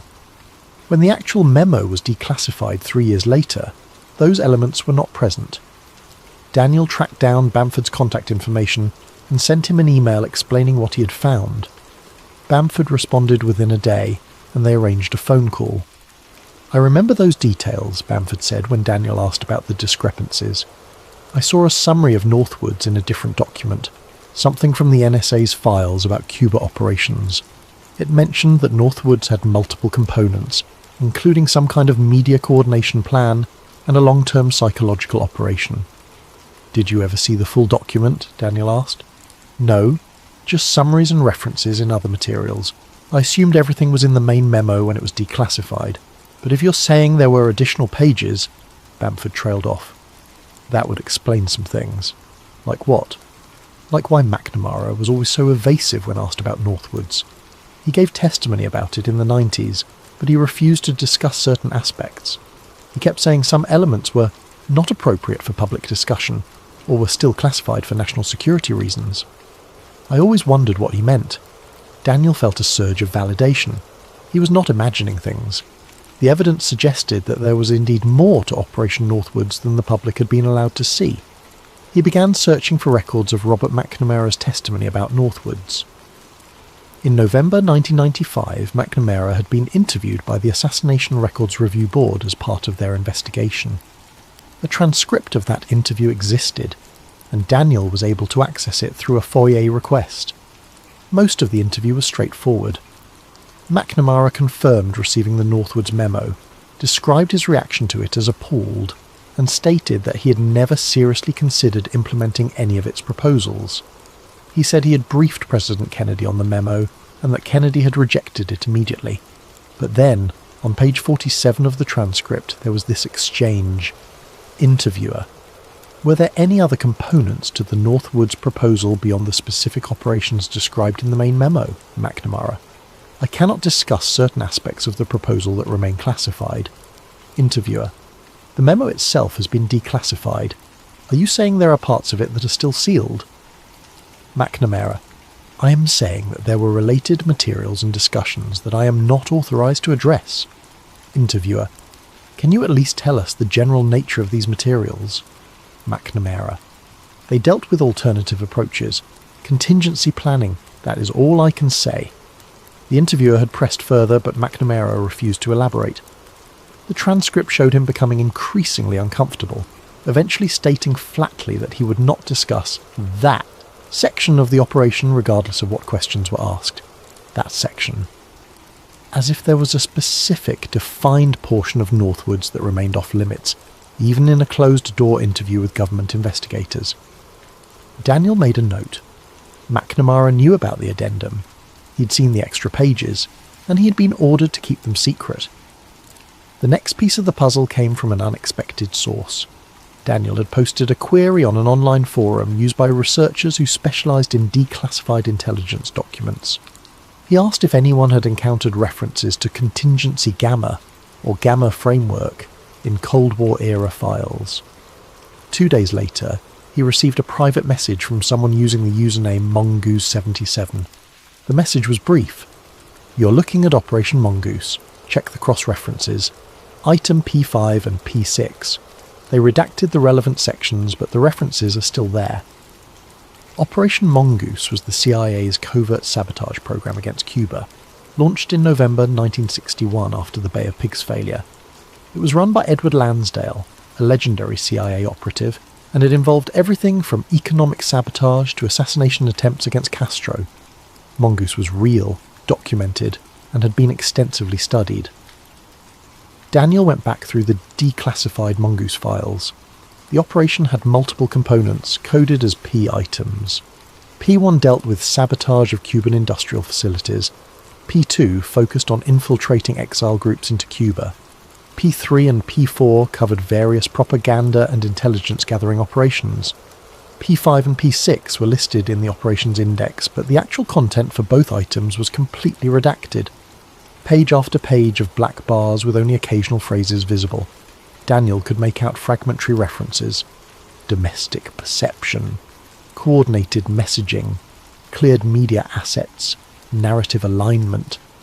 These were not sabotage operations. These were not about Cuba at all. They were about managing American public opinion. He found a notation at the bottom of one heavily redacted page. See also, J Chief's Contingency Planning, March 62, August 62. There it was, a direct connection between Operation Mongoose and the time frame, when Northwoods was drafted and rejected. P5 and P6 of Mongoose appeared to be linked to the Joint Chiefs Contingency Planning, from the exact period when the Northwoods Addendum would have been created. Daniel needed to find someone who had actually worked on Mongoose, someone who might know what P5 and P6 really were. It took him 3 months, but he finally located a former CIA analyst named Thomas Whitaker, who had worked under Lansdale during the Mongoose operation.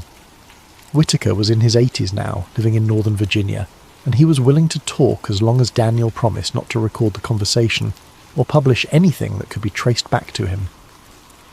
They met at a diner off Interstate 66 on a Sunday morning in October.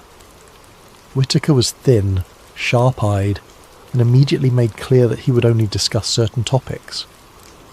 "I worked on propaganda materials," Whitaker said, stirring sugar into his coffee. "Radio broadcasts, leaflets, that kind of thing. Mongoose was mostly about making Castro's life difficult, but there were other components." "P5 and P6, Daniel said.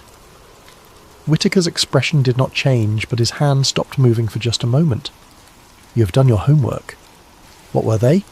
"Officially, domestic public affairs coordination. That was the bland language they used. But what it really meant was managing how Americans perceived the Cuba situation. Lansdale worked with people in the Pentagon, people in the media. The idea was to create a consistent narrative, make sure that when something happened with Cuba, the American public would interpret it the right way. The right way meaning favourably toward intervention. Exactly. It was not about making stuff up necessarily. It was about emphasis. Which stories got covered, which experts got quoted, which angles got pursued. We had journalists who would cooperate, sometimes knowingly, sometimes not. We had academics who would publish papers supporting our position. We had people in Hollywood working on projects that would portray Cuba in certain ways. Daniel felt his pulse quickening. Did this have anything to do with Operation Northwoods? Whitaker sipped his coffee before answering. Northwoods was the Joint Chiefs baby, not ours. But yeah, there was overlap. After Kennedy killed Northwoods, some of the same thinking migrated over to Mongoose. The idea that you did not need a big dramatic incident to get public support. You could build it gradually, shape perception over time. Someone once told me that Northwoods was not really about Cuba, Daniel said carefully. They said it was about learning how far you could bend the American mind. Whittaker met his eyes for a long moment. Then he looked down at his coffee. Whoever told you that understood the real game. Cuba was the excuse. The actual experiment was whether you could manufacture public consent for just about anything if you controlled the narrative. And the answer, we discovered, was yes. You absolutely could. The conspiracy twist. Daniel's research had taken him from a misfiled folder in the archives to a disturbing conclusion. Operation Northwoods had not died when Kennedy rejected it. The specific proposals for false flag terrorism had been shelved, but the underlying concept, the Gamma framework, had been implemented through other channels. But the story went deeper than that, and darker. Daniel found the next piece in one of the most unlikely places. A half-destroyed file pulled from a private document collection being donated to a library in Baltimore. The collection had belonged to a retired Department of Defense analyst who had passed away. His family was sorting through boxes of old papers, most of them routine bureaucratic materials, when they found a folder marked Northwoods-related -personal notes. The family donated the collection to a local university library, and Daniel only learned about it because he had set up automated alerts for any new archival materials mentioning Northwoods. He drove to Baltimore the day after the collection was processed and spent an afternoon going through the dead analyst's papers. Most of it was exactly what you would expect: memos, reports, meeting notes. But tucked into a folder about budget hearings from 1962 was a single page that appeared to have survived a fire. The edges were burned, the paper was brittle, and perhaps 1/3 of the text was missing. What remained was enough to make Daniel's hands shake. The document appeared to be from the Office of Naval Intelligence, dated June 1962. The top half was mostly burned away, but the bottom section was partially readable. It contained a list of names, approximately 20 of them, with notations beside each one. The names included journalists from CBS, ABC, the Miami Herald, the Washington Post, and several other major news organizations. Next to each name was a phrase: verified cooperative, cleared for contingency Gamma operations. Some of these journalists, Daniel realized with growing shock, had gone on to become extremely prominent in American media. Network anchors, editorial boards, people whose reporting had shaped how millions of Americans understood major events for decades. And in 1962 they had apparently been identified as cooperative with a Pentagon psychological operation. Daniel photographed the damaged document with trembling hands. He spent the next week trying to verify its authenticity, consulting paper experts and handwriting analysts. The paper was consistent with ONI documents from that era. The typewriter font matched those used in government offices in the early 60s. The document appeared to be genuine, but what did it mean? Had these journalists knowingly cooperated with a government propaganda operation? Or had they simply been identified as people whose reporting tended to align with Pentagon preferences? Either way, the implications were staggering. Daniel found another connection in the most disturbing place possible: a fire report from October 1962. A CIA safe house in northwest Washington, used for operations related to Cuba, had burned in what was officially ruled an electrical malfunction.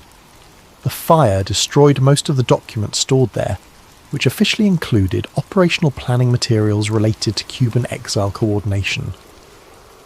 But Daniel found a letter in the State Department archives from a CIA logistics officer complaining about the fire. The letter mentioned that materials related to Gamma psychological programming had been lost in the blaze and would need to be recreated from backup copies held elsewhere. Gamma psychological programming, there was that word again. The fire happened in October 1962, 7 months after Kennedy rejected Northwoods, 5 months after Lemnitzer was removed as chairman of the Joint Chiefs. If Gamma had been killed along with the rest of Northwoods, why would there be materials about it in an active CIA safe house months later? And why would those materials need to be recreated? Daniel pulled Federal Aviation Administration records from 1963, looking for anything unusual. He found 2 incidents that made his blood freeze. In April 1963, the FAA recorded what was described as a fabricated hijack transmission test.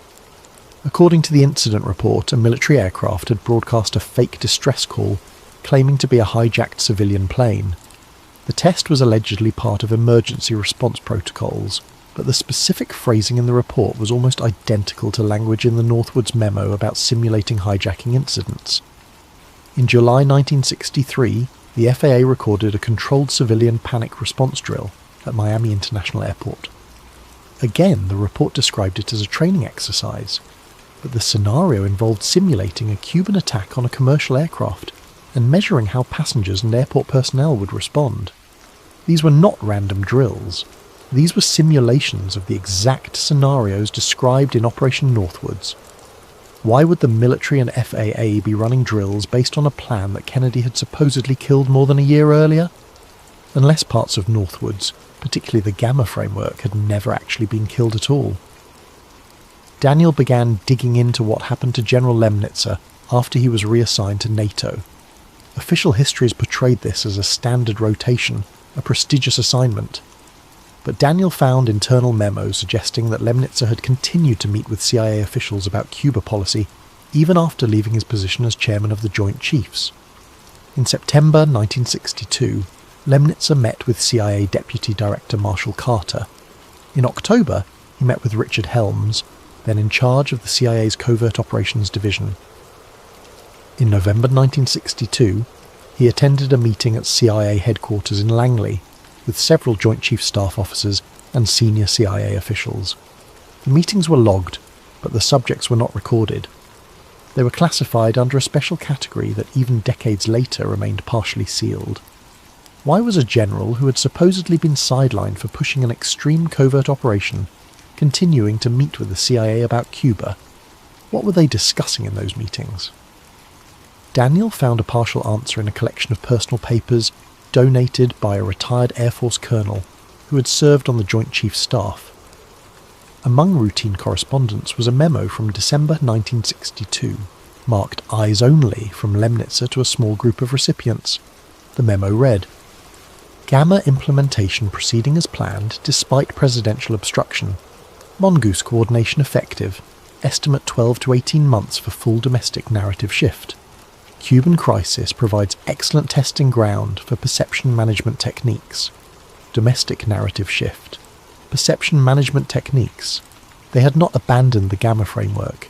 They were actively implementing it without presidential authorization." And then Daniel found the connection that researchers had whispered about for decades but could never quite prove. The Dallas connection. In 1976, a former CIA officer named Victor Marchetti published an article about the Kennedy assassination that included a provocative statement. Marchetti wrote, "A rare discussion of assassination at high levels came about in response to allegations by a Pentagon officer. The story was investigated by the CIA, and by the time we were through, we were convinced there was nothing to it. But the story is still fascinating. The gist of the story was that the officer said, President Kennedy was killed by elements within the government." Years later, in an interview, Marchetti elaborated slightly. "I cannot prove anything, but I can tell you that if you investigate Operation Northwoods deeply enough, all roads eventually lead to Dallas." It was a cryptic statement, and Marchetti had never provided any concrete evidence. Most researchers dismissed it as speculative conspiracy thinking. But Daniel could not stop thinking about the timeline. March 1962, Kennedy rejects Operation Northwoods. August 1962, Lemnitzer is removed as chairman of the Joint Chiefs. October 1962, materials related to Gamma framework are referenced in an active CIA safe house. November 1963, President Kennedy is assassinated in Dallas, Texas. It proved nothing. Correlation is not causation. But the pattern was unsettling, especially given what Daniel had learned about Gamma's implementation continuing despite presidential rejection. He found something else in the archives that made the timeline even more disturbing. In September 1963, just 2 months before Kennedy's assassination, the Joint Chiefs held a special meeting about Cuba policy. The meeting was attended by all the chiefs, plus several Pentagon officials and 2 representatives from the CIA. The minutes from that meeting were mostly declassified, but one section remained redacted. All Daniel could see was discussion of contingency planning for post-Castro scenario, reference to redacted implementation strategies from March 62 planning documents. March 62 was when Northwoods was drafted. Post-Castro scenario suggested planning for what would happen after Castro was removed from power. But why would they be referencing planning documents from March 62 unless those documents contained strategies that were still considered relevant? Daniel found one more piece, and this one chilled him to the bone. In the National Security Archive, a collection of declassified documents at George Washington University, there was a memo from McGeorge Bundy, Kennedy's National Security Advisor, to the President dated October 1963. The memo was brief. Mr. President, per your inquiry about ongoing Cuba operations, I have confirmed that certain military planning activities continue without NSC oversight. I recommend immediate review and possible intervention. Kennedy died less than a month later. There is no record that any review was ever conducted. What military planning activities was Bundy referring to? Why were they operating without NSC oversight? And why did Kennedy apparently only learn about them in October 1963? Daniel could not prove it, but the evidence suggested a disturbing possibility. After Kennedy rejected Northwoods and removed Lemnitzer, certain elements within the military and intelligence establishment continued implementing parts of the plan, particularly the Gamma Psychological Operations Framework, without presidential knowledge or approval. They had decided that manufacturing public consent for Cuba policy was too important to let something like presidential authority get in the way. And when Kennedy started asking questions about unauthorized operations in the weeks before his death, Daniel did not want to finish that thought. But he could not stop thinking about Victor Marchetti's words. All roads eventually lead to Dallas. The modern version. Daniel's investigation had taken him from 1962 to 1963, tracing how Operation Northwoods appeared to evolve from a rejected proposal into an active psychological operation. But the story did not end there. In fact, it might not have ended at all. In December 2001, Daniel received an anonymous email. The sender used an obviously fake name and an encrypted email service. The message contained no text, just an attachment, a scanned PDF of what appeared to be a government memo. Daniel ran every security check he could think of before opening it. The PDF was clean. What it contained was explosive. The document was dated September 2002, 1 year after the September 11th attacks. It appeared to be from an office within the Department of Defense called Strategic Communications and Information Operations. The memo was addressed to multiple recipients whose names were redacted. The subject line read, Gamma Continuity - Narrative Alignment Protocols. There was that word again. Gamma. The memo discussed perception management strategies for maintaining public support for military operations. It talked about cooperative media relationships, academic outreach programs, and entertainment industry coordination. It mentioned emotional event design and behavioral priming. The language was more sophisticated than the 1962 documents, more dressed up in social science terminology. But the underlying concept was the same, systematically shaping how Americans perceived military and foreign policy issues. One section read, building on frameworks established during Cold War operations, particularly the Gamma protocols from Cuba planning, modern perception management can leverage digital media and real-time communication to achieve more rapid and comprehensive narrative adoption than previously possible. Building on frameworks established during Cold War operations, Gamma protocols from Cuba planning, they were openly referencing Northwoods-era techniques, updated for the 21st century. Daniel could not verify the document's authenticity. The sender never responded to his attempts at contact, but he began looking for other evidence that something like the Gamma framework might be operating in the modern era. he found it in unexpected places.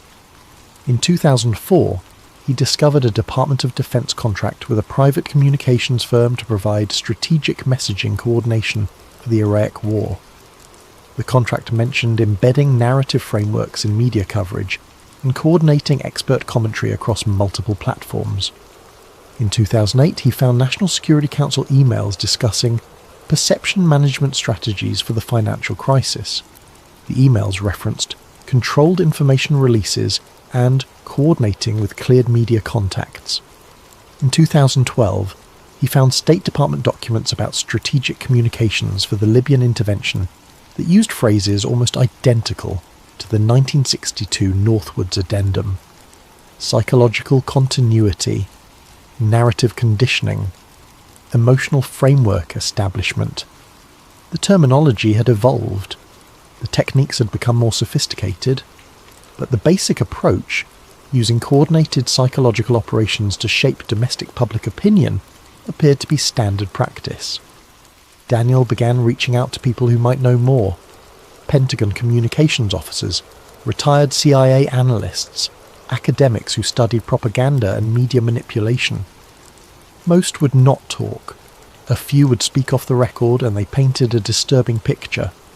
One former Pentagon official told Daniel, "Every administration does this. They call it different things: public affairs, strategic communications, information operations. But it is all the same basic playbook. You figure out what narrative you want the public to believe, and then you use every tool available to embed that narrative in the media environment.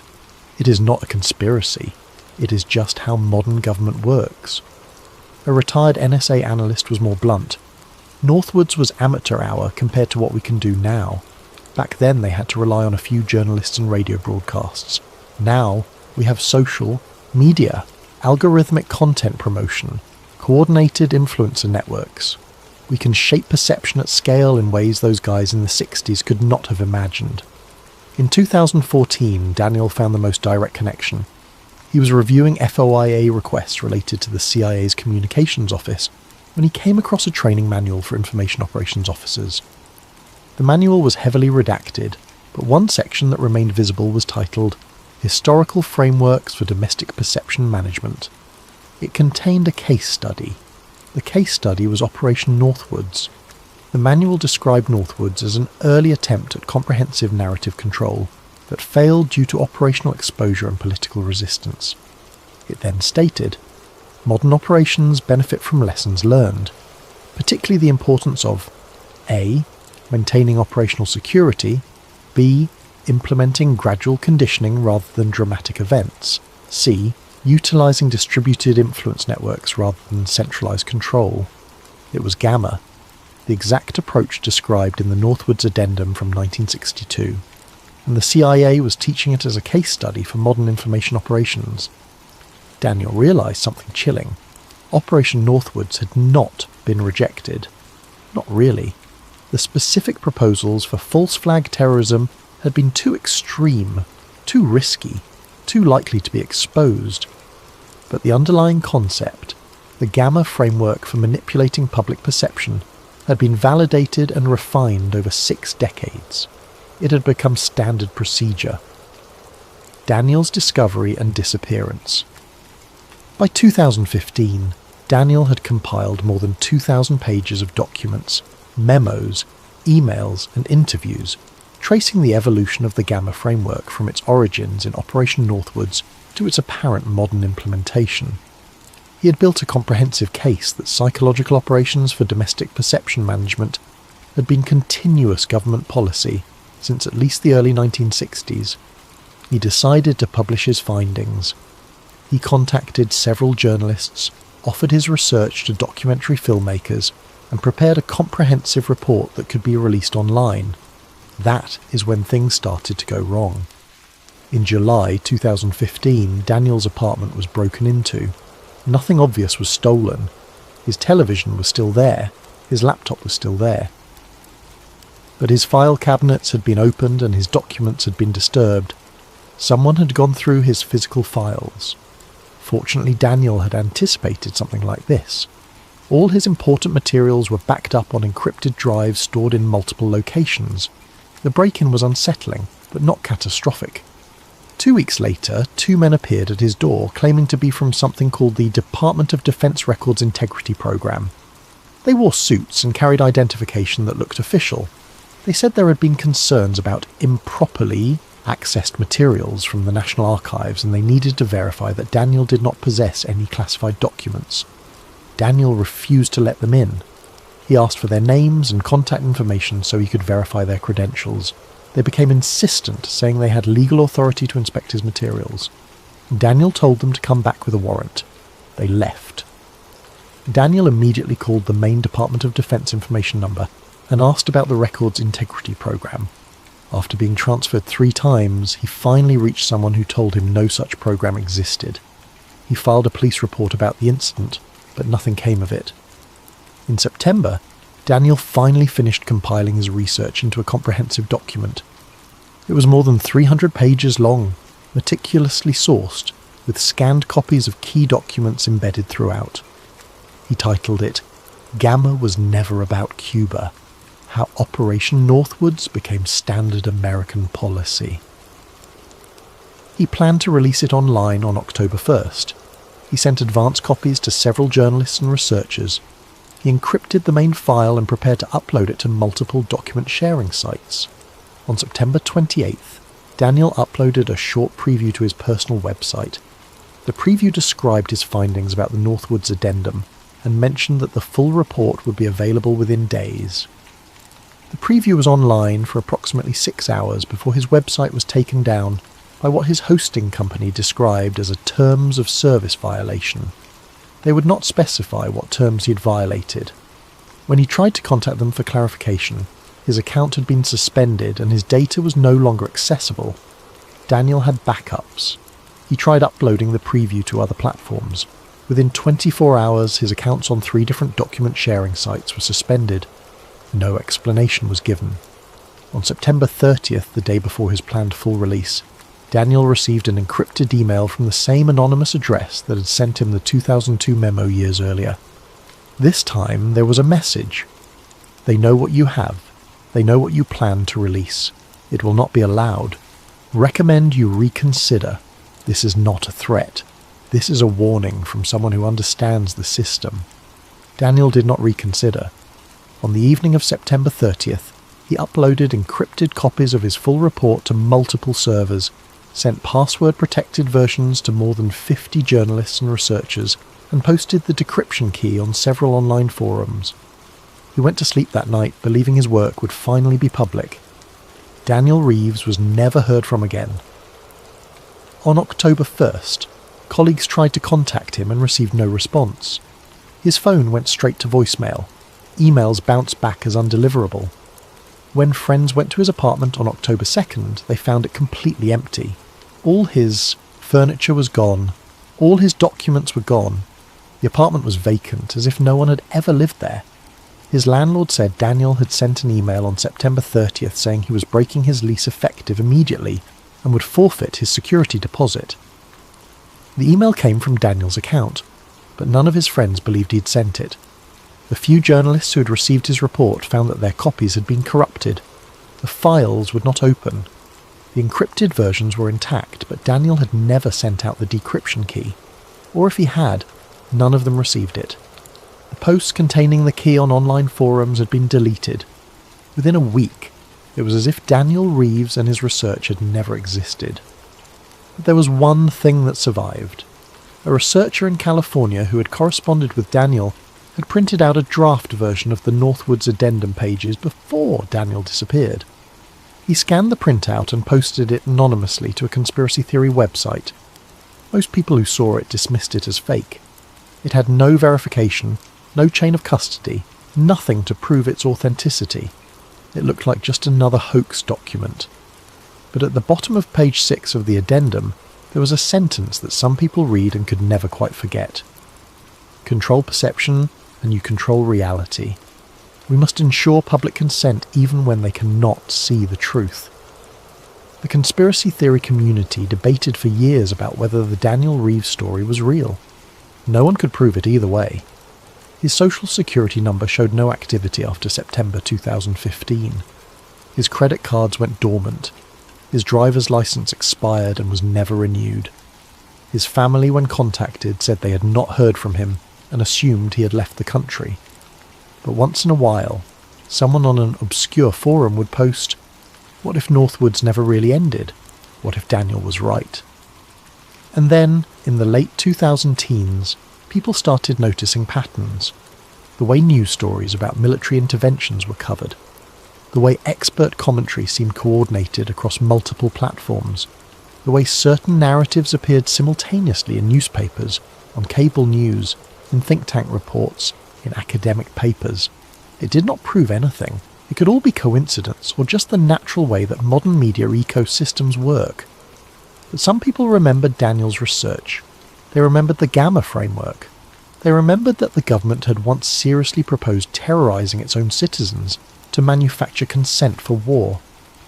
And they wondered, if they were willing to propose that then, what would they be willing to actually do now? Epilogue. In the fall of 2023, an anonymous package arrived at the offices of an investigative journalism nonprofit in Washington. The package contained a single sheet of paper, aged and yellowed, printed on the kind of onion skin carbon copy paper that government offices used in the 1960s. At the top of the page were 2 words, Contingency Gamma. Below that was a single paragraph. Gamma represents the final evolution of psychological warfare, turned inward upon the sponsoring population. The successful implementation of Gamma makes traditional false flag operations unnecessary. When perception is controlled at the narrative level, reality becomes irrelevant. The public will support any policy, accept any explanation, believe any official story provided the psychological framework has been properly established. This is not deception. This is the architecture of modern governance. At the bottom of the page was a handwritten note, dated September 30, 2015. Northwoods never ended. It simply went underground. The note was unsigned, but handwriting analysis would later suggest it matched samples of Daniel Reeves' writing. The journalism organisation verified the paper was consistent with government documents from the 1960s. They could not verify anything else. They published the image online with a full disclaimer about its uncertain provenance. It went viral for approximately 48 hours.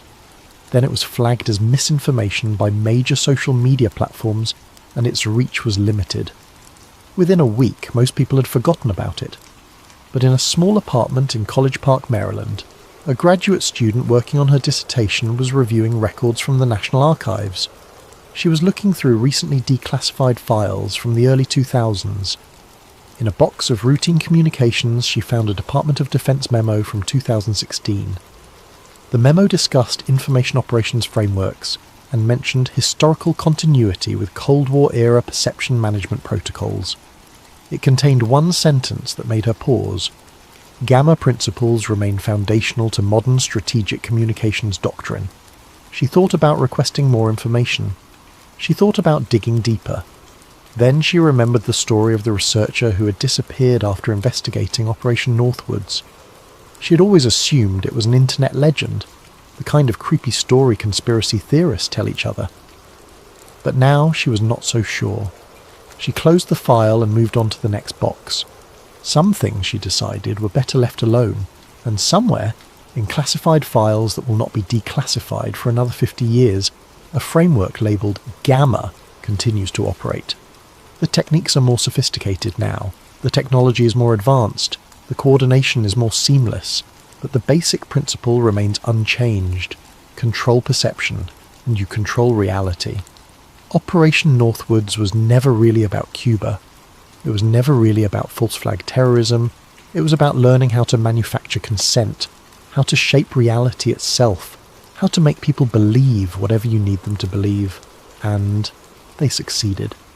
Not in 1962, when the proposal was too crude, too obvious, too risky, but gradually, quietly, invisibly, until it became so normal, so ubiquitous, so woven into the fabric of modern life, that most people would never even think to question it.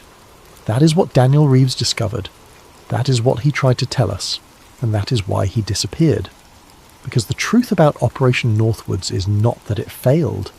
The truth is that it succeeded beyond anyone's wildest imagination. It just took 60 years, and we are all living inside it now.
The coffee cup trembles in my weathered hands as I speak these words for the first time in 53 years.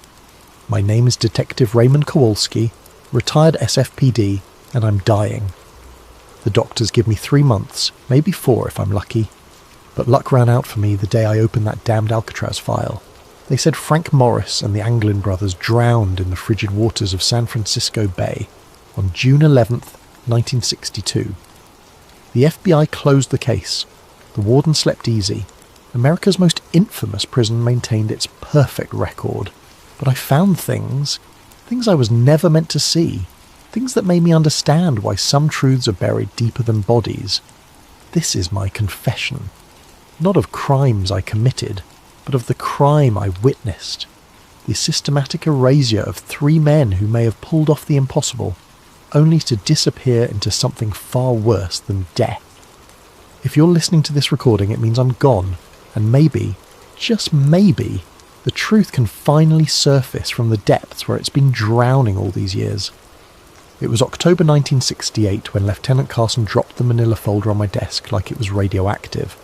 6 years had passed since the escape, and the case was supposedly closed, filed away with all the other solved mysteries that kept the bureaucrats sleeping soundly.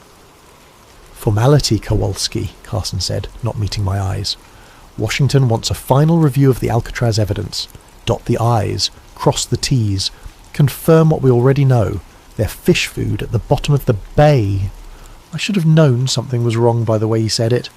Carson was a straight shooter, the kind of cop who looked you in the eye when he talked. But that day, he stared at the wall behind me like the words might crawl off it and bite him. The file was thinner than I expected for the most famous prison break in American history. Basic escape details, witness statements from guards, the makeshift raft materials found on Angel Island.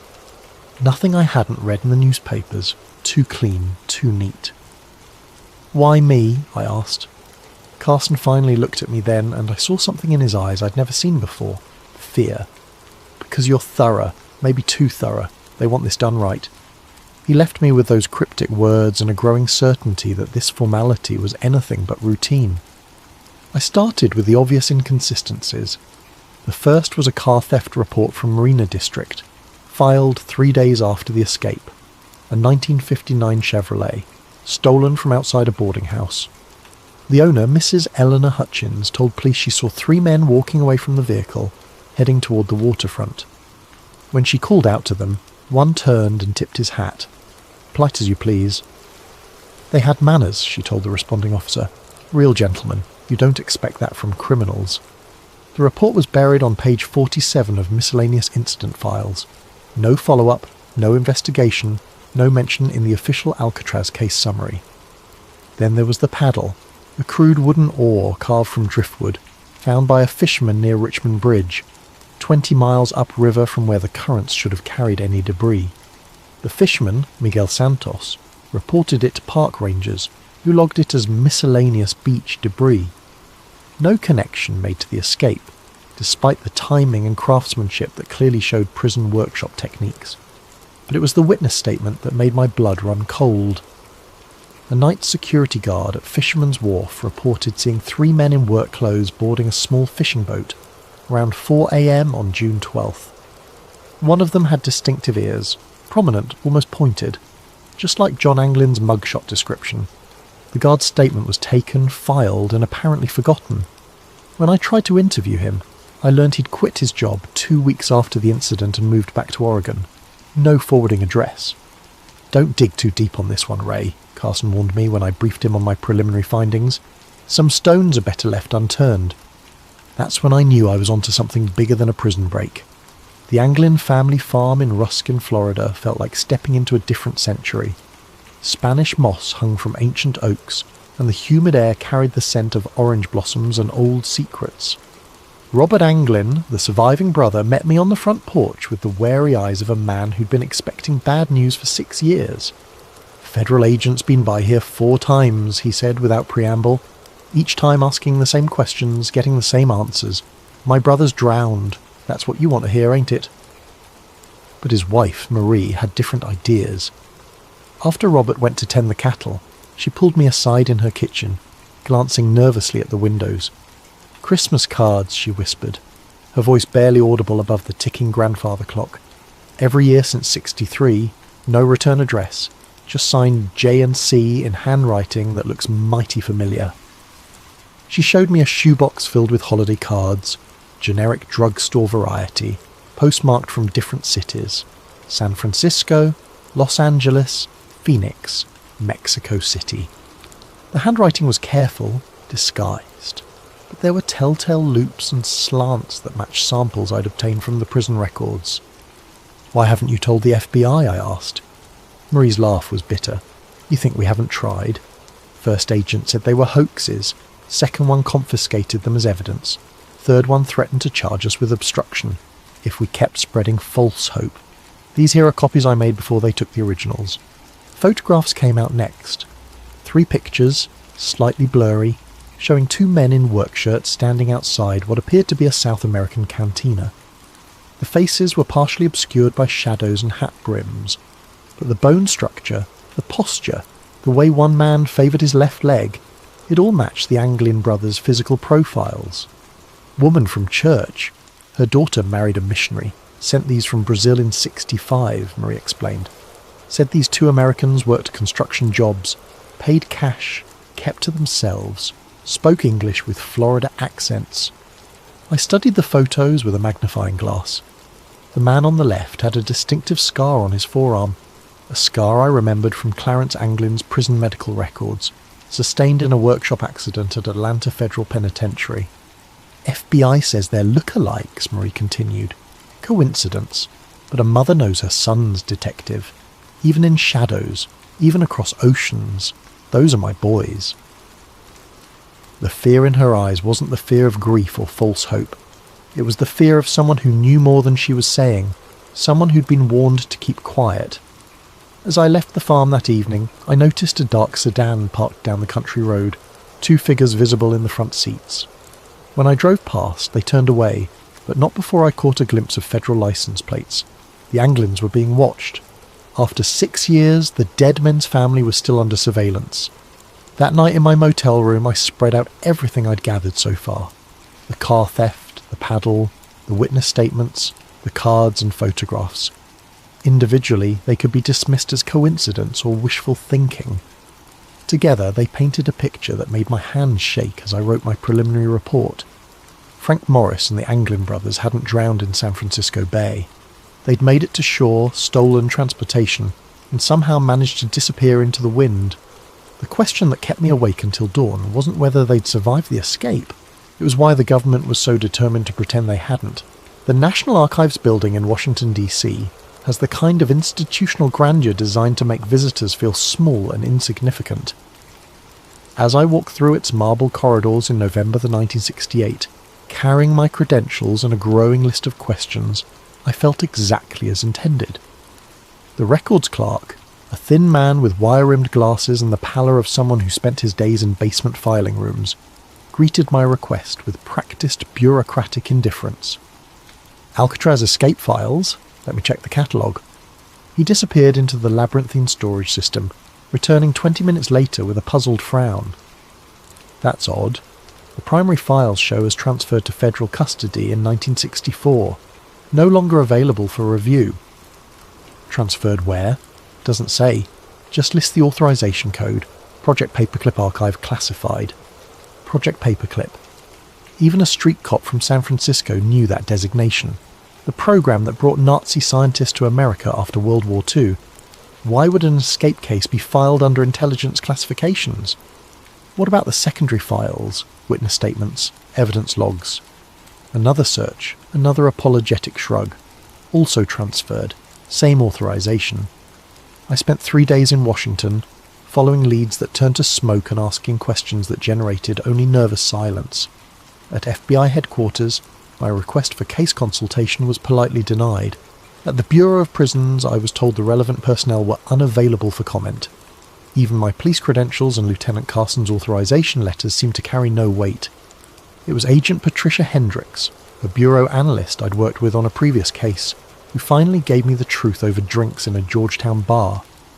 She waited until we were alone, until the other patrons had cleared out, until even the bartender was busy with inventory in the back room. "Ray, you need to drop this," she said quietly, her usual professional demeanour replaced by genuine concern. "The Alcatraz case isn't cold, it's radioactive." "What does that mean?" Patricia glanced around the empty bar before continuing. Internal memo came down in 65. Any agent pursuing Alcatraz leads beyond the official drowning conclusion would be transferred to Alaska or worse. 3 agents have been quietly reassigned since then. Good agents, career agents, all because they asked too many questions about 3 supposedly dead men. Why? If they drowned like the report says, what's the threat? Her laugh was hollow. That's the million-dollar question, isn't it? All I know is that certain people in very high places want Frank Morris and the Anglin brothers to stay dead, and they're willing to destroy careers to keep it that way. She slid an envelope across the table. I couldn't get you the files, but I managed to copy some of the index pages before they were sealed. Names, dates, reference numbers. Maybe you can piece together what we're not supposed to know. The documents were fragmentary, frustratingly incomplete, but they told a story that made my blood run cold. Cross-references to CIA front companies, mentions of asset recovery protocol, transfer authorization signed by officials whose names I recognized from the intelligence community. Most disturbing was a memo dated July 1962, just 1 month after the escape. Subjects may possess operational value. Recommend immediate field assessment rather than standard fugitive protocols. Operational value, not the language you'd use for bank robbers and car thieves. That night, in my Washington hotel room, I called Lieutenant Carson to report my findings. The conversation was brief and cryptic. "Ray, you need to come home. Now. I've got leads here, Lieutenant. Real leads. The leads will be there when you get back. If you get back. There are people asking questions about your questions, and those people have resources we don't. Come home." The line went dead. I packed quickly, checking the hallway twice before leaving my room. During the taxi ride to the airport, I noticed the same black sedan in my mirrors that had followed me from the archives building 3 days earlier. Back in San Francisco, Carson met me at the airport personally, something he'd never done before. His first words were a warning. "Your hotel room was searched yesterday. Professional job. Nothing taken, nothing damaged, but they wanted you to know they'd been there." As we drove through the city, he filled me in on developments from my end. Miguel Santos, the fisherman who found the paddle, died in a car accident outside Portland last week. Single vehicle collision on a straight road, clear weather, and Mrs. Hutchins, the lady who saw the car theft, moved to Phoenix, left no forwarding address. Her old neighbours say federal agents visited her the day before she left. The pattern was becoming clear. Anyone connected to evidence contradicting the official narrative was disappearing, voluntarily or otherwise. The Alcatraz case wasn't just closed, it was being actively suppressed by people with resources and authority I couldn't match. "What do I do, Lieutenant?" Carson pulled over and turned to face me. In 30 years of police work, I'd never seen him look so serious. "You write a report confirming the drowning theory. You file it properly. You forget everything you've learned, and you pray that's enough to keep you breathing." But I couldn't forget. The faces in those photographs. The fear in Mary Anglin's eyes. The systematic elimination of evidence and witnesses. Somewhere out there, the truth was buried so deep that powerful people were willing to destroy lives to keep it hidden. The question was whether I was brave enough, or stupid enough, to keep digging. Tony the Fish Marconi wasn't the kind of informant you'd find in a police procedural manual.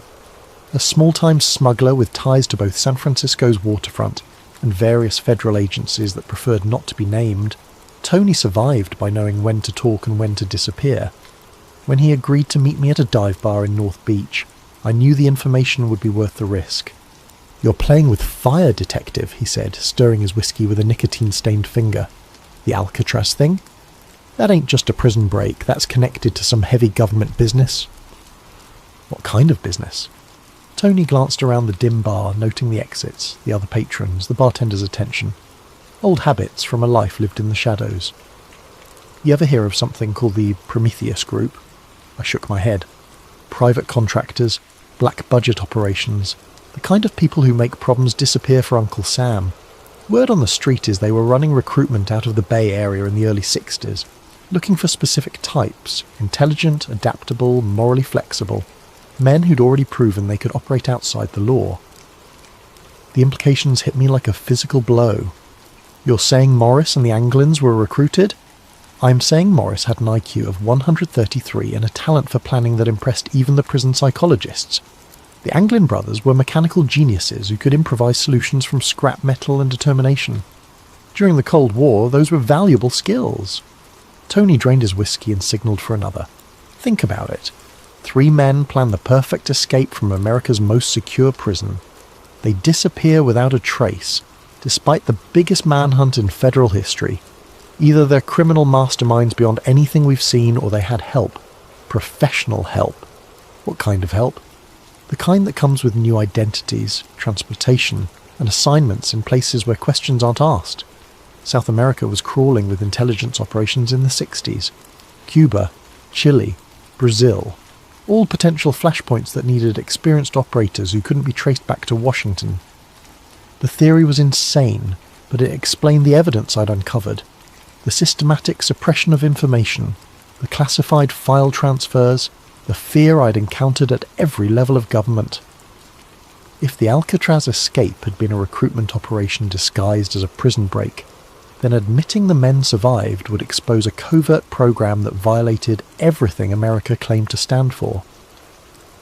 "There's another possibility," Tony continued, his voice dropping to barely above a whisper. "Maybe they weren't recruited. Maybe they stumbled onto something they weren't supposed to see." "Such as?" Alcatraz was more than a prison, Detective. It was a research facility, mind control experiments, interrogation techniques, pharmaceutical trials, the kind of work that required subjects who couldn't complain to their congressman. What if Morris and the Anglins saw something during their time there? What if their escape wasn't about freedom, it was about exposure? My mind reeled with the implications. If the escapees had witnessed classified experiments, their capture wouldn't result in a return to prison. It would result in permanent silence. "I've heard whispers," Tony continued. "Black sites in Nevada, facilities that don't appear on any government maps, places where inconvenient people go to be forgotten, the kind of places where 3 escaped prisoners might end up if they knew too much." He finished his second whiskey and stood to leave. "One more thing, Detective. You know why they call it the Prometheus Group?" I shook my head. "Prometheus stole fire from the gods and gave it to humanity. The gods punished him by chaining him to a rock where eagles ate his liver for eternity. Some gifts come with a price that never stops being paid." After Tony left, I sat in that dim bar for another hour, trying to process what he'd told me. 3 theories, each more disturbing than the last. Theory 1. Cold War recruitment. The escape was facilitated by intelligence agencies looking for deniable assets. Morris and the Anglins were extracted, given new identities, and deployed to international hotspots where their criminal skills could serve national interests. Theory 2. Witness protection in reverse. The men had seen classified activities at Alcatraz and escaped to avoid being silenced. Their continued existence threatened to expose government programs that officially didn't exist. Theory 3. The darkest possibility. They were captured alive after the escape and disappeared into the black site system, spending the rest of their lives as test subjects or interrogation practice for intelligence agencies that viewed them as expendable assets. Each theory explained the evidence I'd gathered. Each theory justified the extreme measures taken to suppress the truth. And each theory meant that Frank Morris and the Anglin brothers faced something far worse than drowning in San Francisco Bay. They faced erasure from history itself. 6 months later, against direct orders from Lieutenant Carson and my own better judgment, I found myself on a flight to Rio de Janeiro. The lead had come through Tony Marconi's network, a bartender in Ipanema who claimed to remember 2 American men matching the Anglin's description, regulars at his establishment from 1971 to 1978. They paid cash, spoke little Portuguese, and never talked about their past, the bartender Carlos told me through a translator. But they were different from other expatriates, more careful, always watching the exits, never sitting with their backs to the door.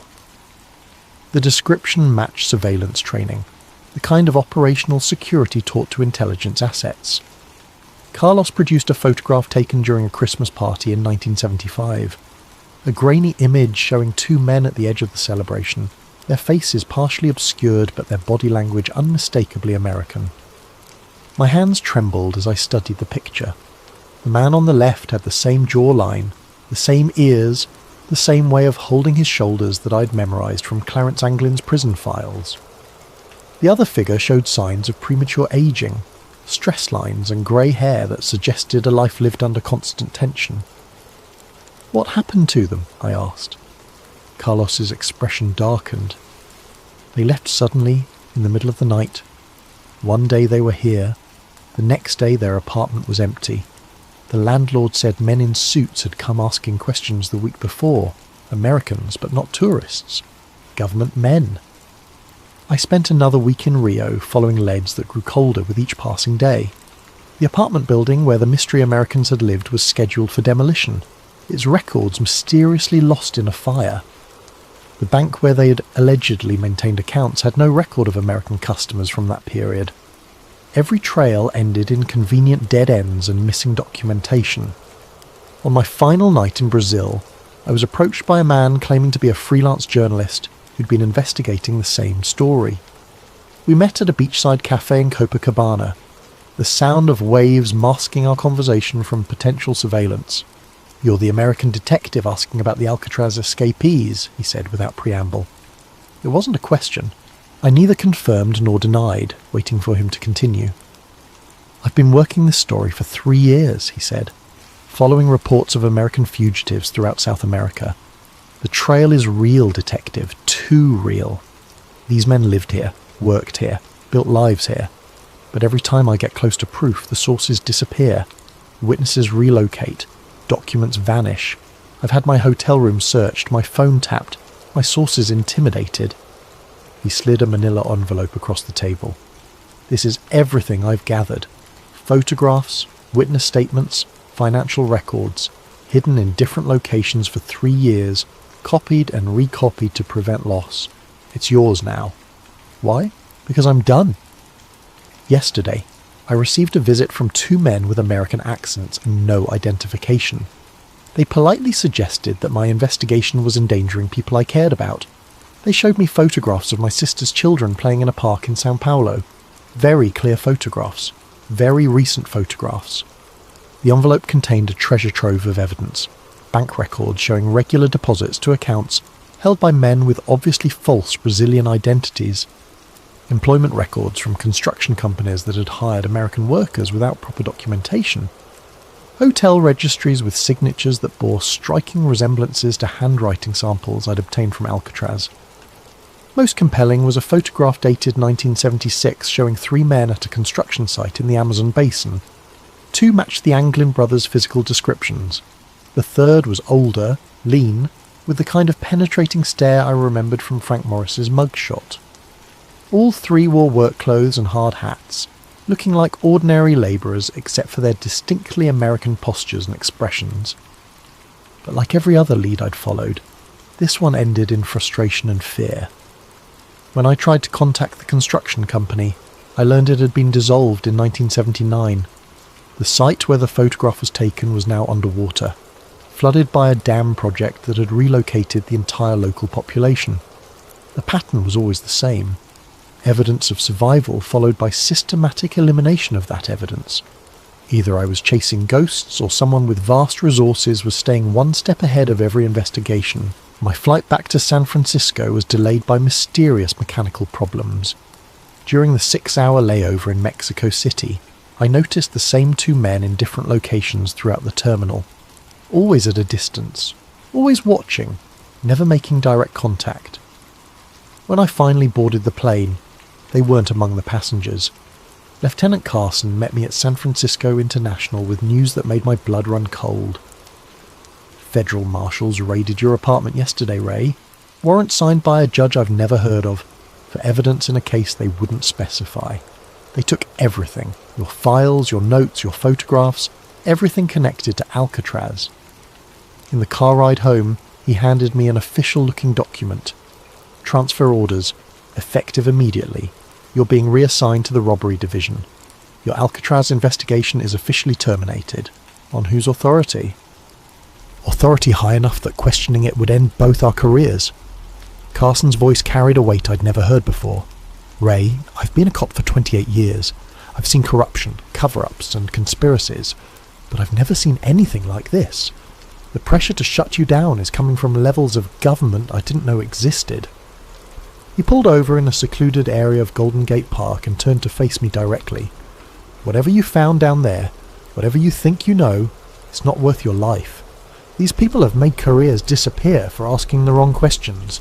They can make people disappear too.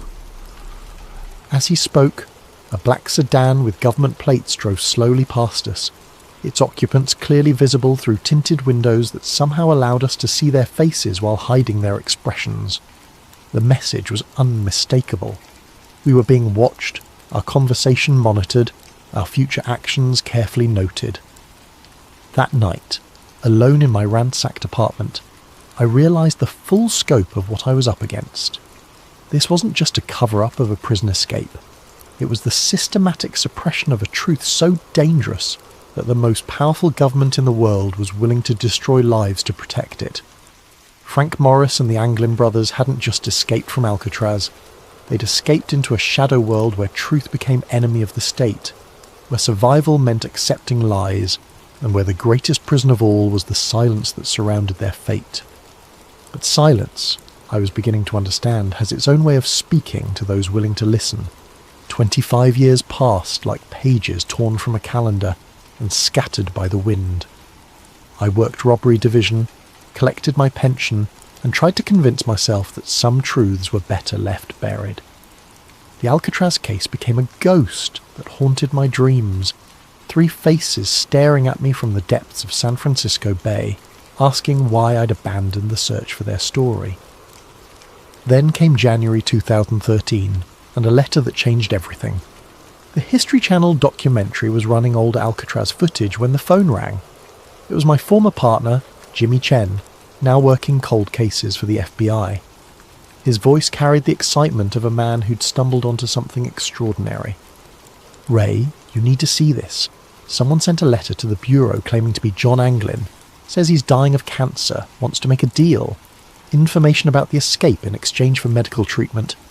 My hands shook as I read the photocopied letter Jimmy brought to my house that evening. The handwriting was shaky with age and illness, but certain flourishes matched the Christmas cards Marie Anglin had shown me decades earlier. The details were specific, accurate insider knowledge that only someone who'd lived through the escape could possess. "It's a hoax," Jimmy said, watching my reaction. "Has to be. FBI handwriting analysis says inconclusive. Could be authentic, could be someone who studied the case extensively." But I knew better. The letter wasn't just about the escape. It mentioned details that had never been made public. References to guard rotation patterns that were classified. Descriptions of cell modifications that weren't in any official report. Knowledge that could only come from someone who'd been there, who'd lived through those final months of preparation. "There's more," Jimmy continued. "The letter mentions a meeting place, coordinates in the Bay Area, where supposedly Frank Morris left something hidden before the escape. Information that was too dangerous to carry. The writer claims it's still there, waiting for someone brave enough to look." The coordinates led to a section of Angel Island State Park, near the spot where the makeshift raft materials had been found 51 years earlier. Against every instinct for self-preservation I'd developed, I found myself hiking those trails the following weekend, searching for something I couldn't name. It was hidden in a cave that didn't appear on any park maps, sealed behind rocks that looked natural but showed tool marks when examined closely. A waterproof container, military surplus from the 1960s, containing documents that made my blood run cold. Guard schedules from Alcatraz, annotated with personal notes about corruption and smuggling operations. Photographs of prison officials meeting with men in expensive suits who didn't appear in any government directories. Financial records showing payments from offshore accounts to wardens and guards who lived far beyond their official salaries. Most damning was a handwritten journal in Frank Morris's distinctive script, documenting what he'd witnessed during his time at Alcatraz. The prison wasn't just housing criminals, it was housing witnesses to government activities that violated constitutional protections. Political prisoners who'd been disappeared from the mainland. Foreign nationals being held without diplomatic notification. Test subjects for psychological experiments that would later be revealed as part of the MKUltra program. The final entry, dated 2 days before the escape, was prophetic in its certainty. "We're not breaking out to be free, we're breaking out to stay alive. What we know, what we've seen, makes us more dangerous to them than any criminal they've ever housed. If we stay, we disappear quietly. If we escape and get caught, we disappear loudly. Our only chance is to vanish completely and hope the truth survives us." The documents explained everything. The official insistence on the drowning theory, the suppression of evidence, the systematic elimination of witnesses. The Alcatraz escape wasn't a crime to be solved. It was a national security incident to be contained. Morris and the Anglins hadn't just witnessed classified activities. They documented them, created a record of government crimes that could destroy careers and topple administrations. Their escape was both an act of desperation and a gamble that someday someone would be brave enough to tell their story. Reading those pages in the dim light of that hidden cave, I finally understood the true scope of the self-destruction paradox. The very actions taken to hide the truth had preserved it. The efforts to silence witnesses had created evidence. The attempts to erase history had documented it in detail. But understanding the truth and proving it were different challenges entirely. The men who'd orchestrated the cover-up were dead or retired, their crimes protected by classification systems and institutional amnesia. The witnesses were gone, scattered or silenced by 5 decades of systematic intimidation. Yet the letter kept haunting me. Someone claiming to be John Anglin, dying and desperate, reaching out across 50 years of silence to offer one final revelation. The FBI had dismissed it as a hoax, but their dismissal felt too quick, too certain, too reminiscent of the patterns I'd seen decades earlier. Late at night, when the pain in my chest reminded me of my own mortality, I wondered about the fates of 3 men who'd gambled everything on an impossible escape. Had they found freedom in the jungles of South America? Had they lived out their days under assumed names, carrying secrets too dangerous to share? Or had they been caught, disappeared into black sites where their knowledge died with them? The letter writer claimed John Anglin had survived into the 21st century, living with the weight of knowledge that could never be shared, watching as history branded him a criminal, while the real criminals wore badges and held office. If true, It was a torture more cruel than any prison cell, to know the truth and be unable to speak it, to carry justice in your heart while injustice wore your name. I kept the documents for 6 months before making my decision. They couldn't stay hidden. Too many people had died to protect these secrets, and too many others deserved to know the truth. But releasing them publicly would accomplish nothing except getting me killed and the evidence destroyed. Instead, I chose a different path. I copied everything, hid the copies in locations scattered across the country, and left instructions for their release upon my death. If the government wanted to suppress the truth, they'd have to do it posthumously, when I could no longer be intimidated or eliminated. The original documents I returned to their hiding place on Angel Island, along with my own written account of the investigation. Future generations might find them, might understand what they represented, might finally give Frank Morris and the Anglin brothers the justice they'd been denied for over half a century. But justice, I was learning, was a luxury the living could rarely afford. It was a gift we could only leave for the dead, a truth we could only speak when our own voices had been silenced. The morphine makes it difficult to focus, but I need to finish this recording while I still can. The doctors say hours now, maybe a day if I'm stubborn enough to fight the inevitable. I've been fighting for 78 years. What's one more battle against the darkness? I've spent 53 years carrying the weight of what I learned about Frank Morris and the Anglin brothers. 53 years of waking up in cold sweats, wondering if today would be the day federal agents knocked on my door with a permanent solution to my inconvenient knowledge. 53 years of looking over my shoulder, checking my rearview mirror, and jumping at unexpected phone calls. The truth is a heavy burden when you're carrying it alone. I don't know if Frank Morris and the Anglin brothers lived out their days in Brazilian freedom, sipping caipirinhas on Ipanema Beach and laughing at the federal agents who'd spent decades searching for their corpses. I don't know if they died namelessly in some government facility, their final words lost in soundproof rooms designed to swallow screams. But I do know this with absolute certainty. They didn't drown in San Francisco Bay on June 11th, 1962. The evidence was always there for anyone brave enough to look past the official narrative. The car theft, the witness statements, the photographs from South America, the Christmas cards signed with familiar initials, each piece individually dismissed as coincidence or hoax, but collectively forming a picture of survival that powerful people needed to deny. The government's insistence on the drowning theory wasn't about maintaining Alcatraz's reputation or protecting prison security. It was about hiding activities that violated every principle America claimed to represent. The research programs, the intelligence operations, the systematic elimination of witnesses, all of it justified by national security classifications that turned constitutional protections into classified waste paper. Morris and the Anglins weren't just criminals who pulled off the perfect escape. They were inconvenient witnesses to state-sanctioned crimes, men whose continued existence threatened to expose a shadow government that operated beyond law, beyond oversight, beyond accountability.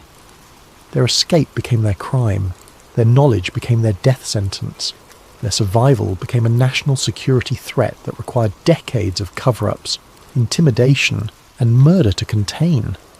I've left evidence of everything I'd discovered, hidden in multiple locations protected by legal arrangements that will trigger automatic release upon my death. Some truths are too important to die with the men who discover them. The morphine is winning now, and the room is getting darker. But before I fade away, I want to leave you with this final thought. Alcatraz was never escape-proof because its walls were too high or its waters too cold. It was escape-proof because the government made survival more dangerous than imprisonment, freedom more terrifying than captivity. The greatest prison isn't built with stone and steel. It's built with silence and fear, with official denials and convenient accidents, with careers destroyed and witnesses disappeared. Frank Morris and the Anglin brothers didn't die in San Francisco Bay. The bay didn't kill them. The silence did. And silence. Silence is the strongest prison of all. But even silence eventually comes to an end. Recording ends with the sound of steady breathing that gradually grows fainter, until only the mechanical hum of hospital equipment remains. Found among Detective Raymond Kowalski's personal effects, along with detailed instructions for the release of sealed documents and recordings.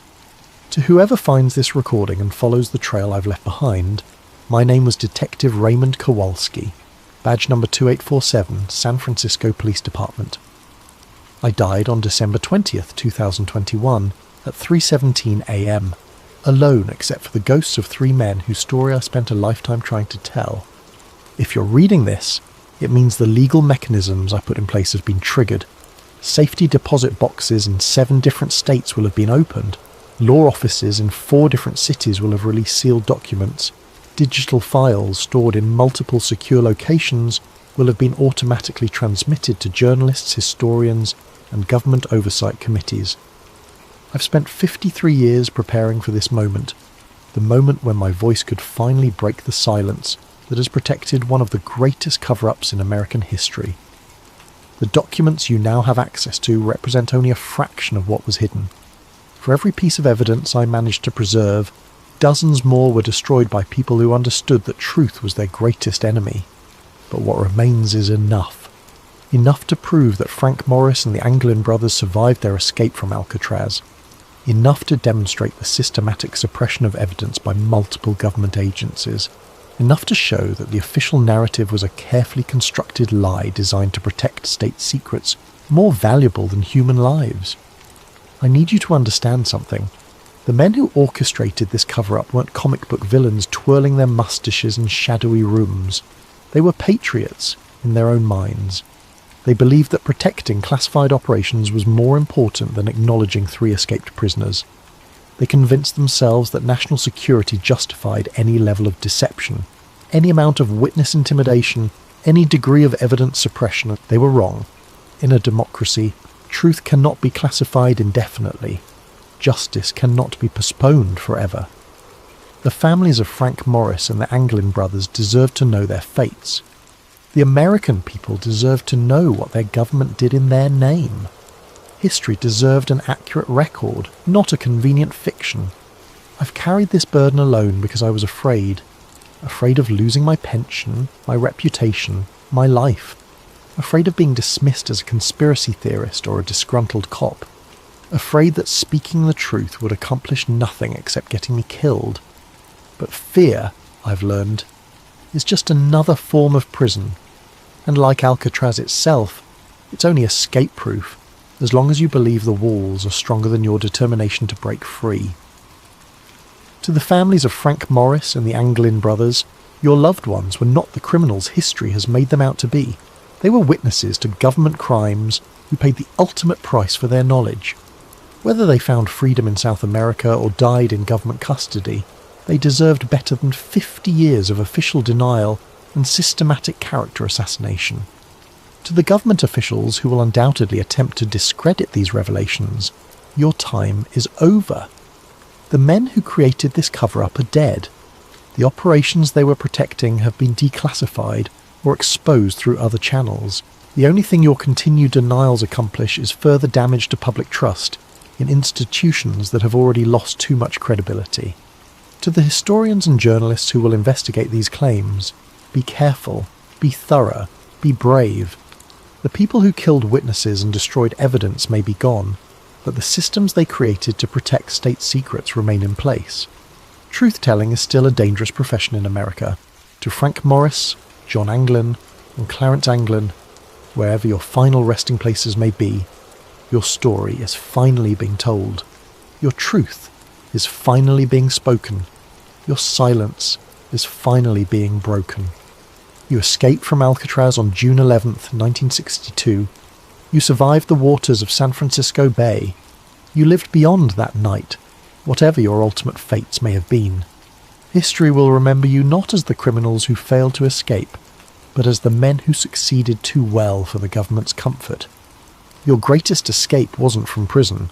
It was from the official narrative that tried to erase you from history. That escape, at least, was permanent. Final statement for the record. I, Detective Raymond Kowalski, being of sound mind and facing imminent death, do hereby swear under oath that every statement in this recording and its accompanying documents represents the truth as I discovered it through my official investigation into the Alcatraz escape of 1962. I have knowingly risked my career, my safety, and my life to preserve this information. I have done so not for personal gain or professional advancement, but because I believe that in a democracy, truth belongs to the people, not to the bureaucrats who find it inconvenient. If my death occurs under suspicious circumstances, if these documents are somehow suppressed or discredited, if this recording mysteriously disappears, let it stand as evidence that the cover-up I've documented continues to claim lives. But if this message reaches you intact, if the truth I've preserved finally sees daylight, then maybe, just maybe, the strongest prison of all has finally been breached. The silence is broken, the truth is free, and Frank Morris and the Anglin brothers can finally rest in peace, knowing their story has been told. Badge 2847, signing off for the final time.